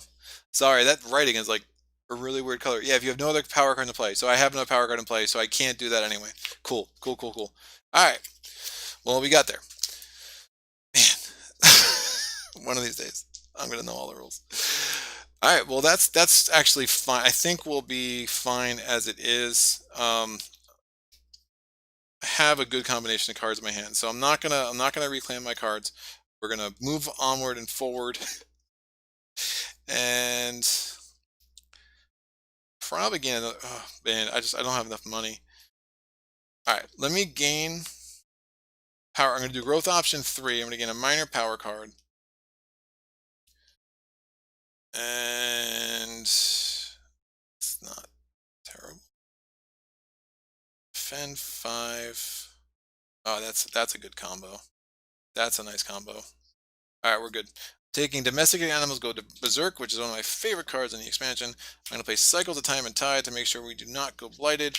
And then I'm going to play Offer Passage Between Worlds. Again, I have 3 card plays. I get 5 energy, which is how I'm magically playing these cards. And we get 1. Ding, ding, ding. I can isolate 1 land. Obviously, I'll isolate this land. I'm going to domesticate animals go berserk. I'm going to, it allows me, I do have the 3 moons, so we can add a beast there. I'm going to generate 1 fear. We're defending 5. Offer passage between worlds. Next time dahan will be destroyed. I prevent the destruction of 2 of them. So that's a really nice combo. Think we'll be able to wipe everything out during the ravage. And then Cycles of Time and Tide. If there are no dahan in a coastal land, I can remove, as a fast power, remove the blight. So I'm going to remove this blight. When blight's removed, it goes back on the blighted island card. Cool. So spirit phase is done. We now go to the invader phase. Event card is terror level 2. Ooh. Interesting. Strip the land bare. Oh, that's gonna be a pain to figure this out. Strip the land bare. Towns do +1 damage when ravaging. After a ravage action adds blight, remove an explorer and a town from the ravaged land. Alright. Interesting.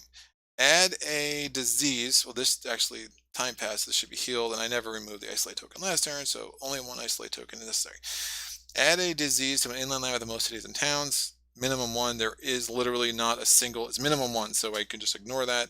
And then the dahan offering spirits with at least 3 dahan on its lands gain an energy and may reclaim a card. So I gain 1 energy, and I will reclaim. Draw towards a consuming fire, consuming void, just in case. Yeah, I don't think any of it's gonna matter. Cool. Fear card. Terror level 2.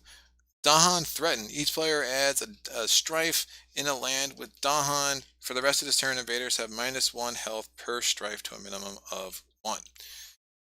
It's not really going to matter because they're about to ravage, and that strife's going to go away. Each player removes 2 dahan or 1 town from a land with 2 explorers or 1 town from a land with dahan. So I remove this explorer. And then finally, each player removes 1 explorer. So too many monsters. Each player removes 1 explorer and 1 town from a land with a beast. Yes, please. So I'm going to move this and this. And now we go to the ravage step. So invaders are ravaging. This has a stripe. So this actually might have been huge. So each town's doing +1 damage. So this is ravaging 3. This is ravaging 3. 3 and 3. So that's a total of 12 ravaging. This strife goes away, so we don't have to worry about that. Again, because the strife was on, this was an invader piece that was ravaging, the strife does bring it down to 0. If it was the whole land was ravaging and everything had strife, it would be the plus. But we don't have to worry about that plus. So we have 12. So it's ravaging 13. I'm defended 5.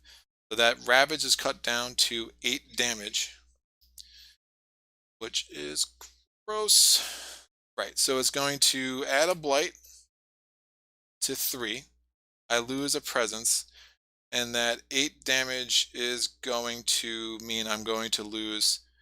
I would lose 4 dahan. However, since 4 dahan would be killed, offer passage between worlds reduces that to only 2 dahan being killed. And we do have to go here after Ravage action adds blight. So we're going to do the fight back. The dahan fight back with a fight of 6, which destroys 3 towns, which gives me 3 more fear. And then since the Ravage action is over, because blight was added, we remove an explorer and a town from land 3, and we are left with 1 stupid town. So we haven't won yet, but that's fine. Oh, right, and that because that was happening on a Ravage, that wasn't a spirit action, so I don't have to worry about responsibilities to the dead, which is also nice. So that combo, again, with the if it didn't, it's interesting. I'd have to do them. I think if they didn't have an enhanced attack, I think I would have been able to withstand all that and actually been able to kill them, especially with the strife. But the way it worked out with the fear cards, it was just we just ended up 2 damage away from getting this victory. So now we have to have that painstaking process of trying to bring this home. So we're going to move the isolate tokens back. We have to do the rest of the steps. My bad. There's snacks out of the board. Oh yeah. No, it's not about today's game. Yeah, the thematic sides of these boards, I am so like amazed how bad they are because everything about this game is so well thought out. And then there's that, and like I just don't get it. I forgot to do the rest of the invader steps. The invaders, there's nothing. There's no city in 3, so they don't build in 2. There's nothing to build in 5. They don't build in 4. They don't build in 8. And then we're gonna have the last explore card. They are exploring into, well, that's a little gross. I did that isolate token should have been there. So they're exploring into 1 and they're exploring into 5. So that just got a lot more interesting. There was an isolate token in 3 that I removed. But that we would not, there would have been no adjacency to 5. There would have been nothing there before the explore step. So nothing goes into 5. Invader cards advance, and we have to do this as a fast power this turn. Otherwise, we're going to somehow find defeat from the joys of victory. I think, where are they ravaging? They're ravaging in,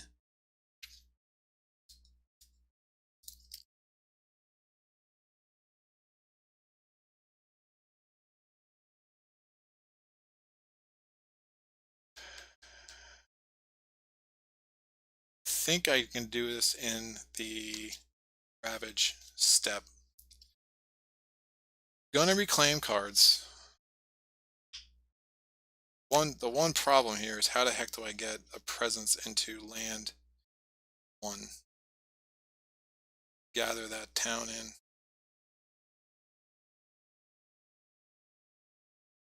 Oh, I can ignore range this turn. Oh, that's so amazing. Oh, this spirit is ridiculous. Yeah, I'm reclaiming cards. I can ignore range, so I have range to 1, which is beautiful. I'm going to gain a minor power. Probably not going to play it, but that's fine. Fear, push. There's not build. Push up to 3. That will do. All right. So I'm going to get everything into land 2. I'm going to defend 5, and I should be able to win during the ravage, which will be great. So I get 5 energy. I'm playing Right of Land's Rejection. That gets me to dahan into land 2 where I need it. I'm going to want to play Domesticate Animals, go berserk. And I just need to find, I still have that card. Yes. Oh, Traveler's Boon is not going to work.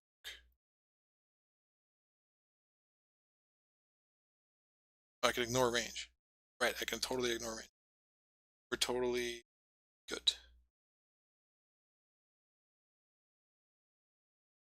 that's not my problem. There's only one dude there.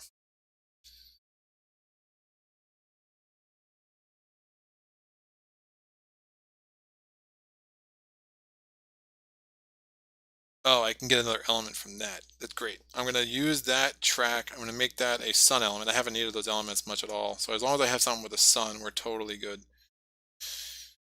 Totally good. I will...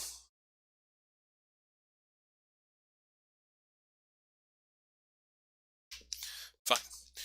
So we have 2, 1. So I'm going to defend 1 fear. Do have 3 moons. So I'm getting a thing there, and we're defending 5 in land 2. I'm using right of land rejection. It has to be 2 from where I have a sacred place. I still have a sacred place in 3, so I'm going to push all 3 dahan into land 2. Oh, before I do that, yeah, it's probably, I'm going to do, yeah, this makes more sense. I'm going to do aid from spirit seekers for each dahan, so I'm doing this first. For each dahan, I get to push an invader, a dahan, or a beast. So I'm going to do one of all 3. And then I'm going to do right of land rejection to remove these 2 dahan into there. And then I do have 2 suns because I had any element there, and I have 2 sky. Ooh, don't have 2 sky.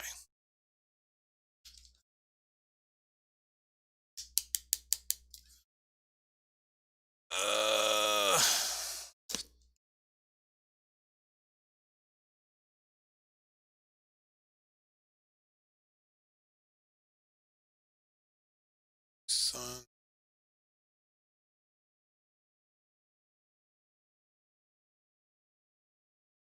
That defended.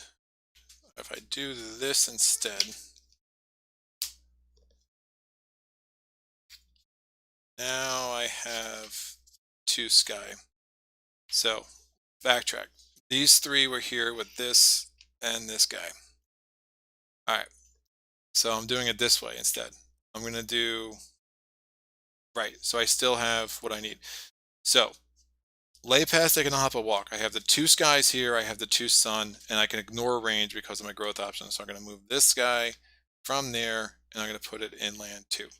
I've already done domesticated animals go berserk. I gained the fear, and I defended 5, and I added a beast. Now, aid from spirit speakers. I have 3 dahan here. I'm going to push this 1 town, 1 invader, and 2 dahan using that. Oh, there's no dahan there. Oh, this math is ridiculous. Because they won't push there unless there's a dahan.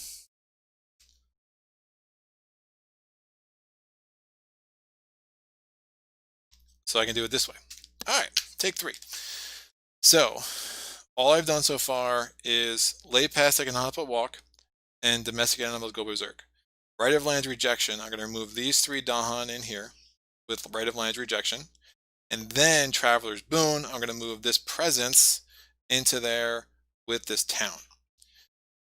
So as long as we don't have anything that enhances the dahan attack like we had last time, we'll win during the ravage, and that cannot come soon enough. All right, invader phase. Make sure. Hold on.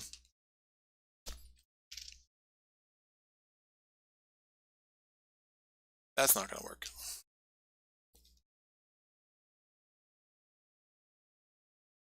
What are these other soul powers? I don't have the second sun.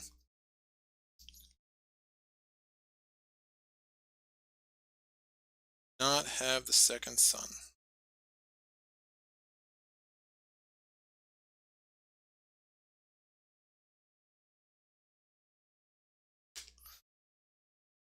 So in theory, this is still there.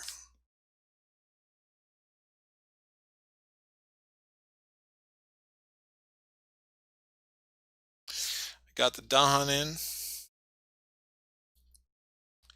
I move that.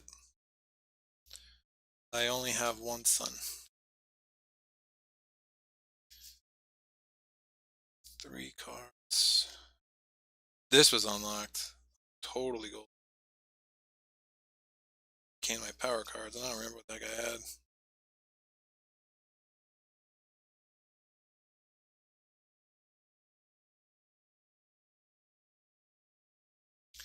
Can risk it this way.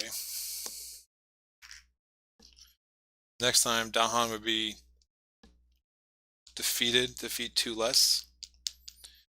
That way I can bring this guy in, and I will have something gives me enhanced Dahan.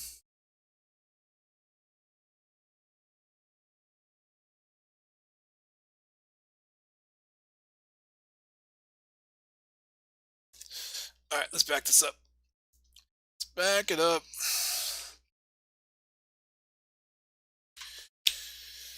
It's like a puzzle.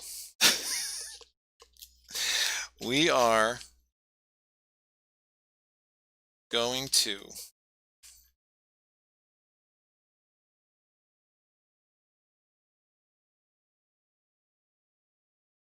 get a dahan in there.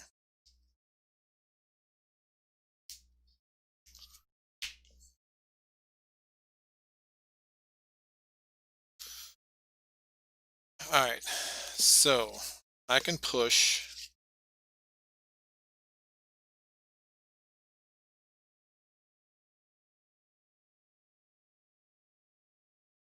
Yeah, weapons aren't going to help me. That explore card to put a town in both of those is really just killing me right now.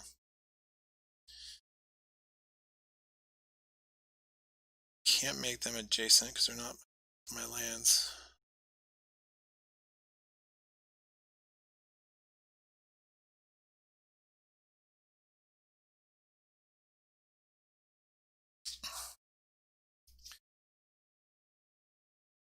Problem is I'm just not going to have to defend.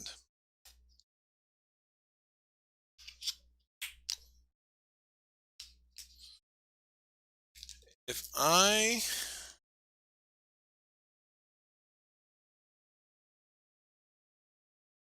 try it this way, I think this will work. So I do Traveler's Boon and I move in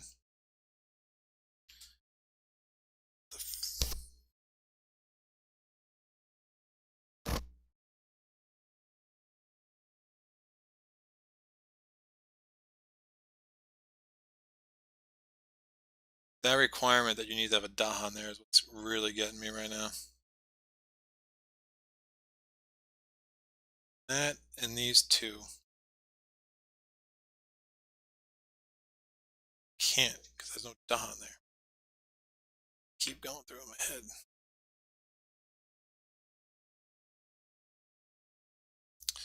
Alright, I'm gonna do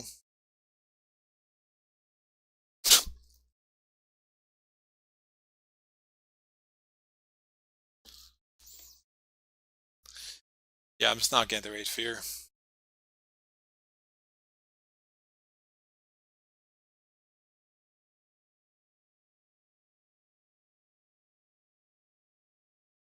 Boone can move a dahan, but Boone can move a dahan. But then I need 3 dahan there if I'm gonna retaliate 6. And that's my problem. That's my problem.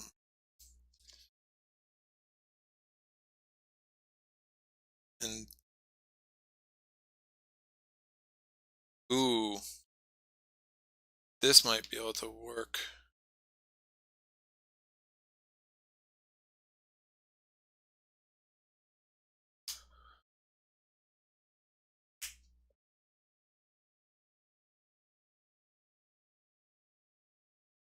Just don't know how I get that town in too.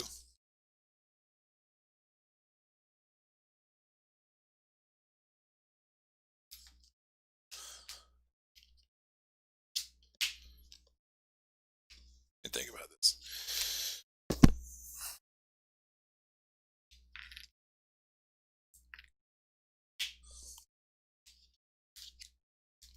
Alright. If I use Offer Passage Between Worlds, I move with a 4 dahan between my land and another land. So I move these 3 there.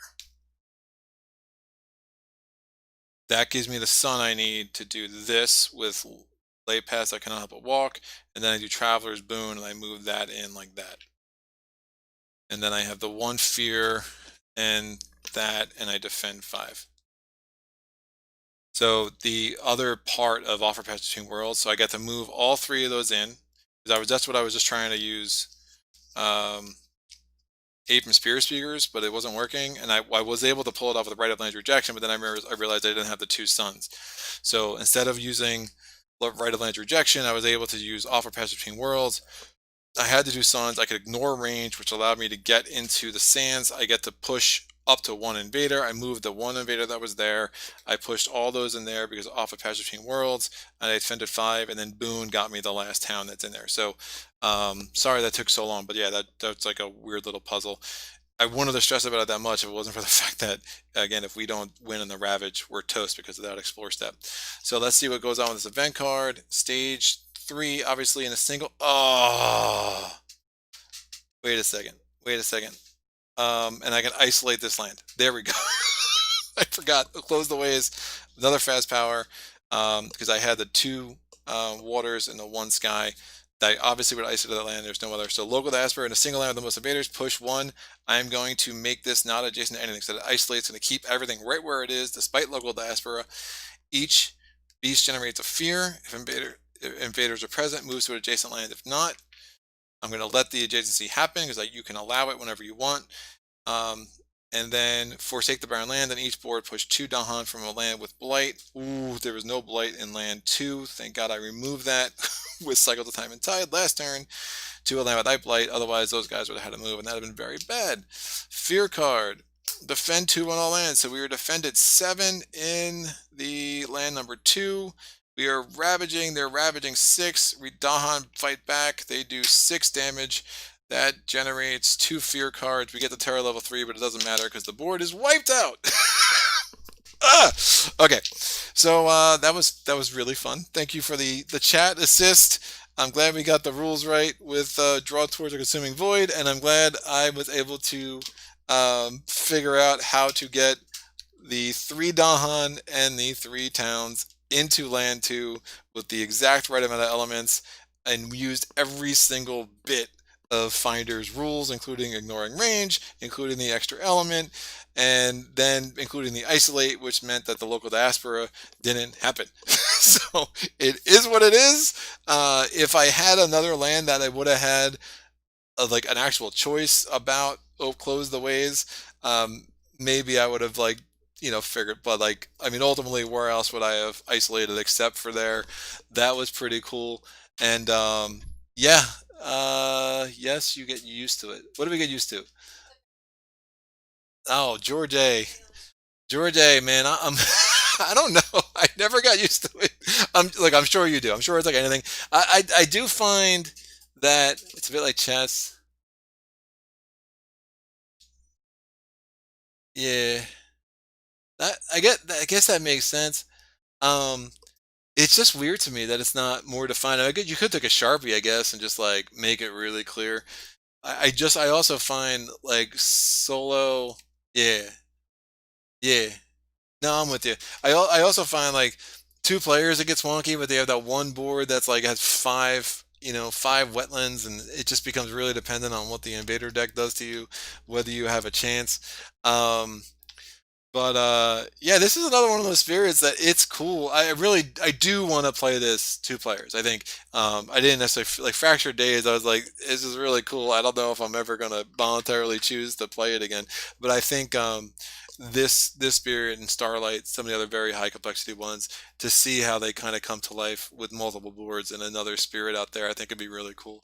But yeah, finders, it's really tricky true solo. I would love to see if there are some strategies that I'm missing as far as taking Finder against like level 4 Habsburg or level 4 Russia, and if there's ways that you can overcome those additional loss conditions, because I just find them so crushing to how Finder works and his mechanisms that I just don't see how that's a very good game. Scotland's fun is a little weird. I'm sure I missed some opportunities, and I do appreciate the help from Ayanyara for pointing out the fact that it doesn't matter if you don't isolate with drawing to the void because it just sucks at it anyway. And that was a really good point, and I appreciate that clarification in the moment. Um, that whole thing, if you have no other power cards in play, uh, if I had read that, and if you can forget your itself, which is cool, um, at the time, then I don't know if the other cards I put in play that turn actually did me any favors. I probably would have just put that out, because the first time I did it was when I prevented the destruction of two dahan. The second time I did it, I don't think the other powers did anything, so I probably could have just won on that turn if I had um, actually read, paid more attention to the little text. There is something about Jagged Earth that's like Arkham, right, where you just have to read every word on every card because, until you get more and more familiar with this game and make sure you're not making any mistakes. But Jagged Earth's great. I'm continue to be impressed with the depth that was added to Spirit Island when it still feels like Spirit Island. And I will say that when I first few games of Finder, it was like my I just felt like I was not playing Spirit Island, and then I started to understand the starting strategy and figured out something that worked for me and how I wanted to approach the game. And it's like, all right, no, it does feel like Spirit Island again. But this was the learning curve for this one was super super steep. Um, yeah, Tony, I'm on it, man. Tony is my my Zoom Spirit Island friend these days. So he's getting his Jagged Earth in December. But yeah, George, that's crazy, man. I don't anyone that backed on a Kickstarter doesn't have it yet. I feel really bad for. I mean, that's nuts that it's just taken so long with their international show. I'm assuming George, you're overseas, based on that, because I feel like everyone in North America finally got theirs. But I know I got mine among the earliest, and I was able to get some spirits on the channel pretty quick, and surprised that most people don't have it yet. But it's good, man. You got a lot to look forward to. You got a lot to look forward to. And excuse my American centric view when I say overseas, because obviously I'm overseas for you as well. So, yeah. So next up, Vengeance. Vengeance is a wonky playthrough, and I think you'll enjoy it. But I think it says more about Russia. Russia breaks the game, not in a horrible way. It just changes a lot of dynamics in a way that I think it overpowers a game. Like when you're playing against Russia, it's less about the spirit and more about Russia. So I do think I'm going to want to get um, another playthrough of Vengeance on the channel once I get done with all 12 of them to kind of show more of what that spirit can do. But that's a cool playthrough. That's coming up in a couple of weeks, and then I think after that it's Shifting Memories of Ages. Am I saying that title right? But so I know there's disappointment. People have been asking me to do Shroud. I randomized everything. Shroud's not coming for, like, I think it's gonna be 5 spirits from now. So you're gonna see Shroud in January, and I'm not changing that. The spirits have spoken. The spirits that are in my randomizer app on my phone have spoken, and Shroud's gonna be in 5. So I think it's like Shroud, then I'm ending this whole thing with Volcano, which seems like a nice metaphor for how all this is going. Oh yeah, Branch and Claw. I've said this story before, but I'll never forget. My friend Steve and I were at a game store, and one of the women working there was like, "I'll tell you what. I mean, I liked Spirit Island, but Branch and Claw is really, really where it got to the next level." And Steve and I were still so new at the game. We're like, "Are you bananas? Like, why would you add complexity to this game?" And now, like, oh yeah, Branch and Claw takes us to a whole another level. That's probably a good prediction, George. I'm with that's probably fair. The only reason I'm really curious, there's so many of those event cards now. It's like not a ton, like 3 or 4 of them, that it's like destroy an injured invader, which I'm like, wow, if you get that dynamic, it make more sense. Because every time an event card says take care of it, destroy an injured invader in a land with a beast or whatever, I'm like, why would I ever be in that situation? It doesn't make any sense. But yeah, Volcano. I played once with Volcano in a 2-player game, and that was very cool. That was very cool. It was Steve and I played. It was like Volcano, Lore, I forget, like, and 2 of the other moderate spirits, and those that's my sweet spot, man. Those spirits make me happy in some cool ways. But thanks for bringing it as always with the chat. Thanks again to Mrs. Playthroughs. I'm doing a Q&A with Miss Playthroughs that will be released in about 2 weeks, and it's going to be hilarious. So tune in for that. Sunday, I have This War of Mine coming out. It's going to be the second This War of Mine on the channel. Excited to do that. And then next week, it is going to be, um, yeah, yeah. No, that makes sense. That definitely makes sense. And then next week, 6 o'clock next Wednesday, I'm going to release part 2 of the Full Conquest Mage Knight. Part 1 was put on the channel last week, and we'll get that finished up. So it's, I think we did city level 6, 10, and 14. So you have a level 10 city and a level 14 megapolis coming up. So it was pretty fun to do that with Steve. So yeah, I think I mean, I could see. Look, the islands do make a difference. I mean, especially Island D is so unique. I mean, I feel like if you want to beat every spirit level 6 on every island, that's a cool goal. I played the base game until I beat every spirit on every adversary on level 6 at least once, and then I added Branch and Claw, and I love Fangs. Fangs is, oh man, Fangs is probably my favorite. It's like every time I play Fangs, I feel so happy. ABC, yeah. Ooh, all right. That's cool. No, it's a good way to do it. I mean, it does make a difference. I mean, more than you realize. I found D a really hard board with Finder, actually, because of everything. It was that had that big ocean up top is adjacent to so many lands that it made the whole idea of control a little bit more difficult, and especially when you had Scotland's escalator adding a town before the explorer. Well, now it's like it was hard to find. You had much more limited in your options of where you could put a town on the board that it wasn't adjacent. So it was really hard to control on D, harder than it was on the other boards for sure. Sorry. Yeah. No, that the adversaries do add something, but yeah, I think if you want like level 1 adversaries, I think it adds a little bit more flavor for sure. For sure, for sure. And then just kind of work your way up. But I mean, again, I've said it before. It took me like 60 something games before I beat England on level 6, and that was with, I think it was with Thunder Speaker or Ocean. It was one of those two, but it's one of the obvious. But that's without events and without Branch and Claw, which obviously has a whole different level of complexity. So. Thanks again for doing this. Again, I just put a calendar up on the my Patreon page. It's a public post. You can go and check that out and see what's coming up in the upcoming weeks. Any comments, likes, epiphanies, put them in the comment section below. And thanks again for the chat help. I'll take the assist on that card. I'm not sure if I've admired this card for a while. I'm not sure if I ever felt the dire urge to use it before, but yeah, it's a cool one. It's a cool one. I do wish it had an element or two, but you know, that's fine.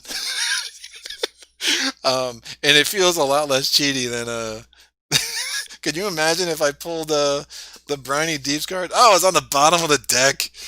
Oh man, I would have won like 7 rounds ago. Oh, this Talons of Lightning was I won a game with that card as my primary card before.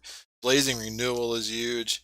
There are a ton of cards that can work really well with Finder if you can gain control of the island early, in a way that you have a lot more ways to win. I won a game of Tsunami as my primary major power.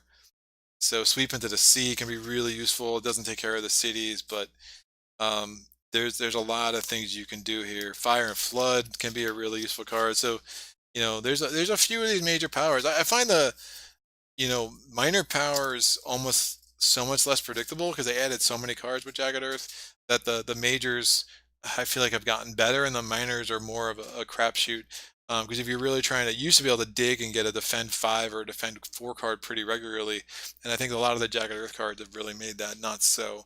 That it's a lot harder to guarantee yourself one of those early defense cards. I think if you had Finder before without all the new Jagged Earth cards, I think getting minor powers early, get like a defend 5. I won once with never taking a major power, and that was with what's that card? Did you have a Sacred Place? You can defend 10, and I just was able to load up on on present. I was able to load up on dahan in one land and defend 10, and was able to really effectively demolish quick in the earth struggles.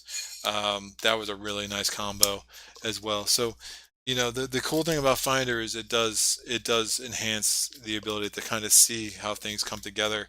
I was pretty excited about the combo of consuming void and what's that called? All for passage between worlds. I thought that was really effective. And you take the 5 damage to the dahan, but you kind of keep everything alive. And I can't remember. I know there was one event that allowed me to do damage per dahan. So I can't remember if it was before or after, but there's definitely a benefit to keeping as many dahan alive as you can, for sure. Did you ever use volcanic eruption with Finder? No. I know the card. I don't not like well, but I know the card you're talking about. But no, it never. I think the 1 or 2 games I came across it, the blight situation I was in prevented that from being a good decision. It adds blight if I'm not mistaken. Oh, Indomitable Claim would be really nice. That defend 20. Yeah, it adds a blight. Yeah, yeah, and then if you have the elements, you could add in more blight. Yeah, I was in a. Every time I had it, I was in a place where if I added blight, I was gonna have to cascade and whatnot. This might have been the first time I've ever won with Finder and didn't go blighted. Ooh, we should check this out. Moment of truth. The big reveal before I get out of here. Immediately destroy a presence and remove a town. Oh, that would have been. Oh, that would have been. Why was I so scared about going blight? That would have been. That's a very nice card. There's that one where you have to like add 2 cities to a town, like to a land. Um, that's like crazy. There's a few in here that would be really crushing. But that would have been fine. Yeah, interesting. Man, the new Blighted Island card is so cool. This game's so cool. All right, whatever. I'm enough gushing about how much I love this game. That's it for real this time. I'm gonna be out. Thanks again for watching, and until next time, happy gaming.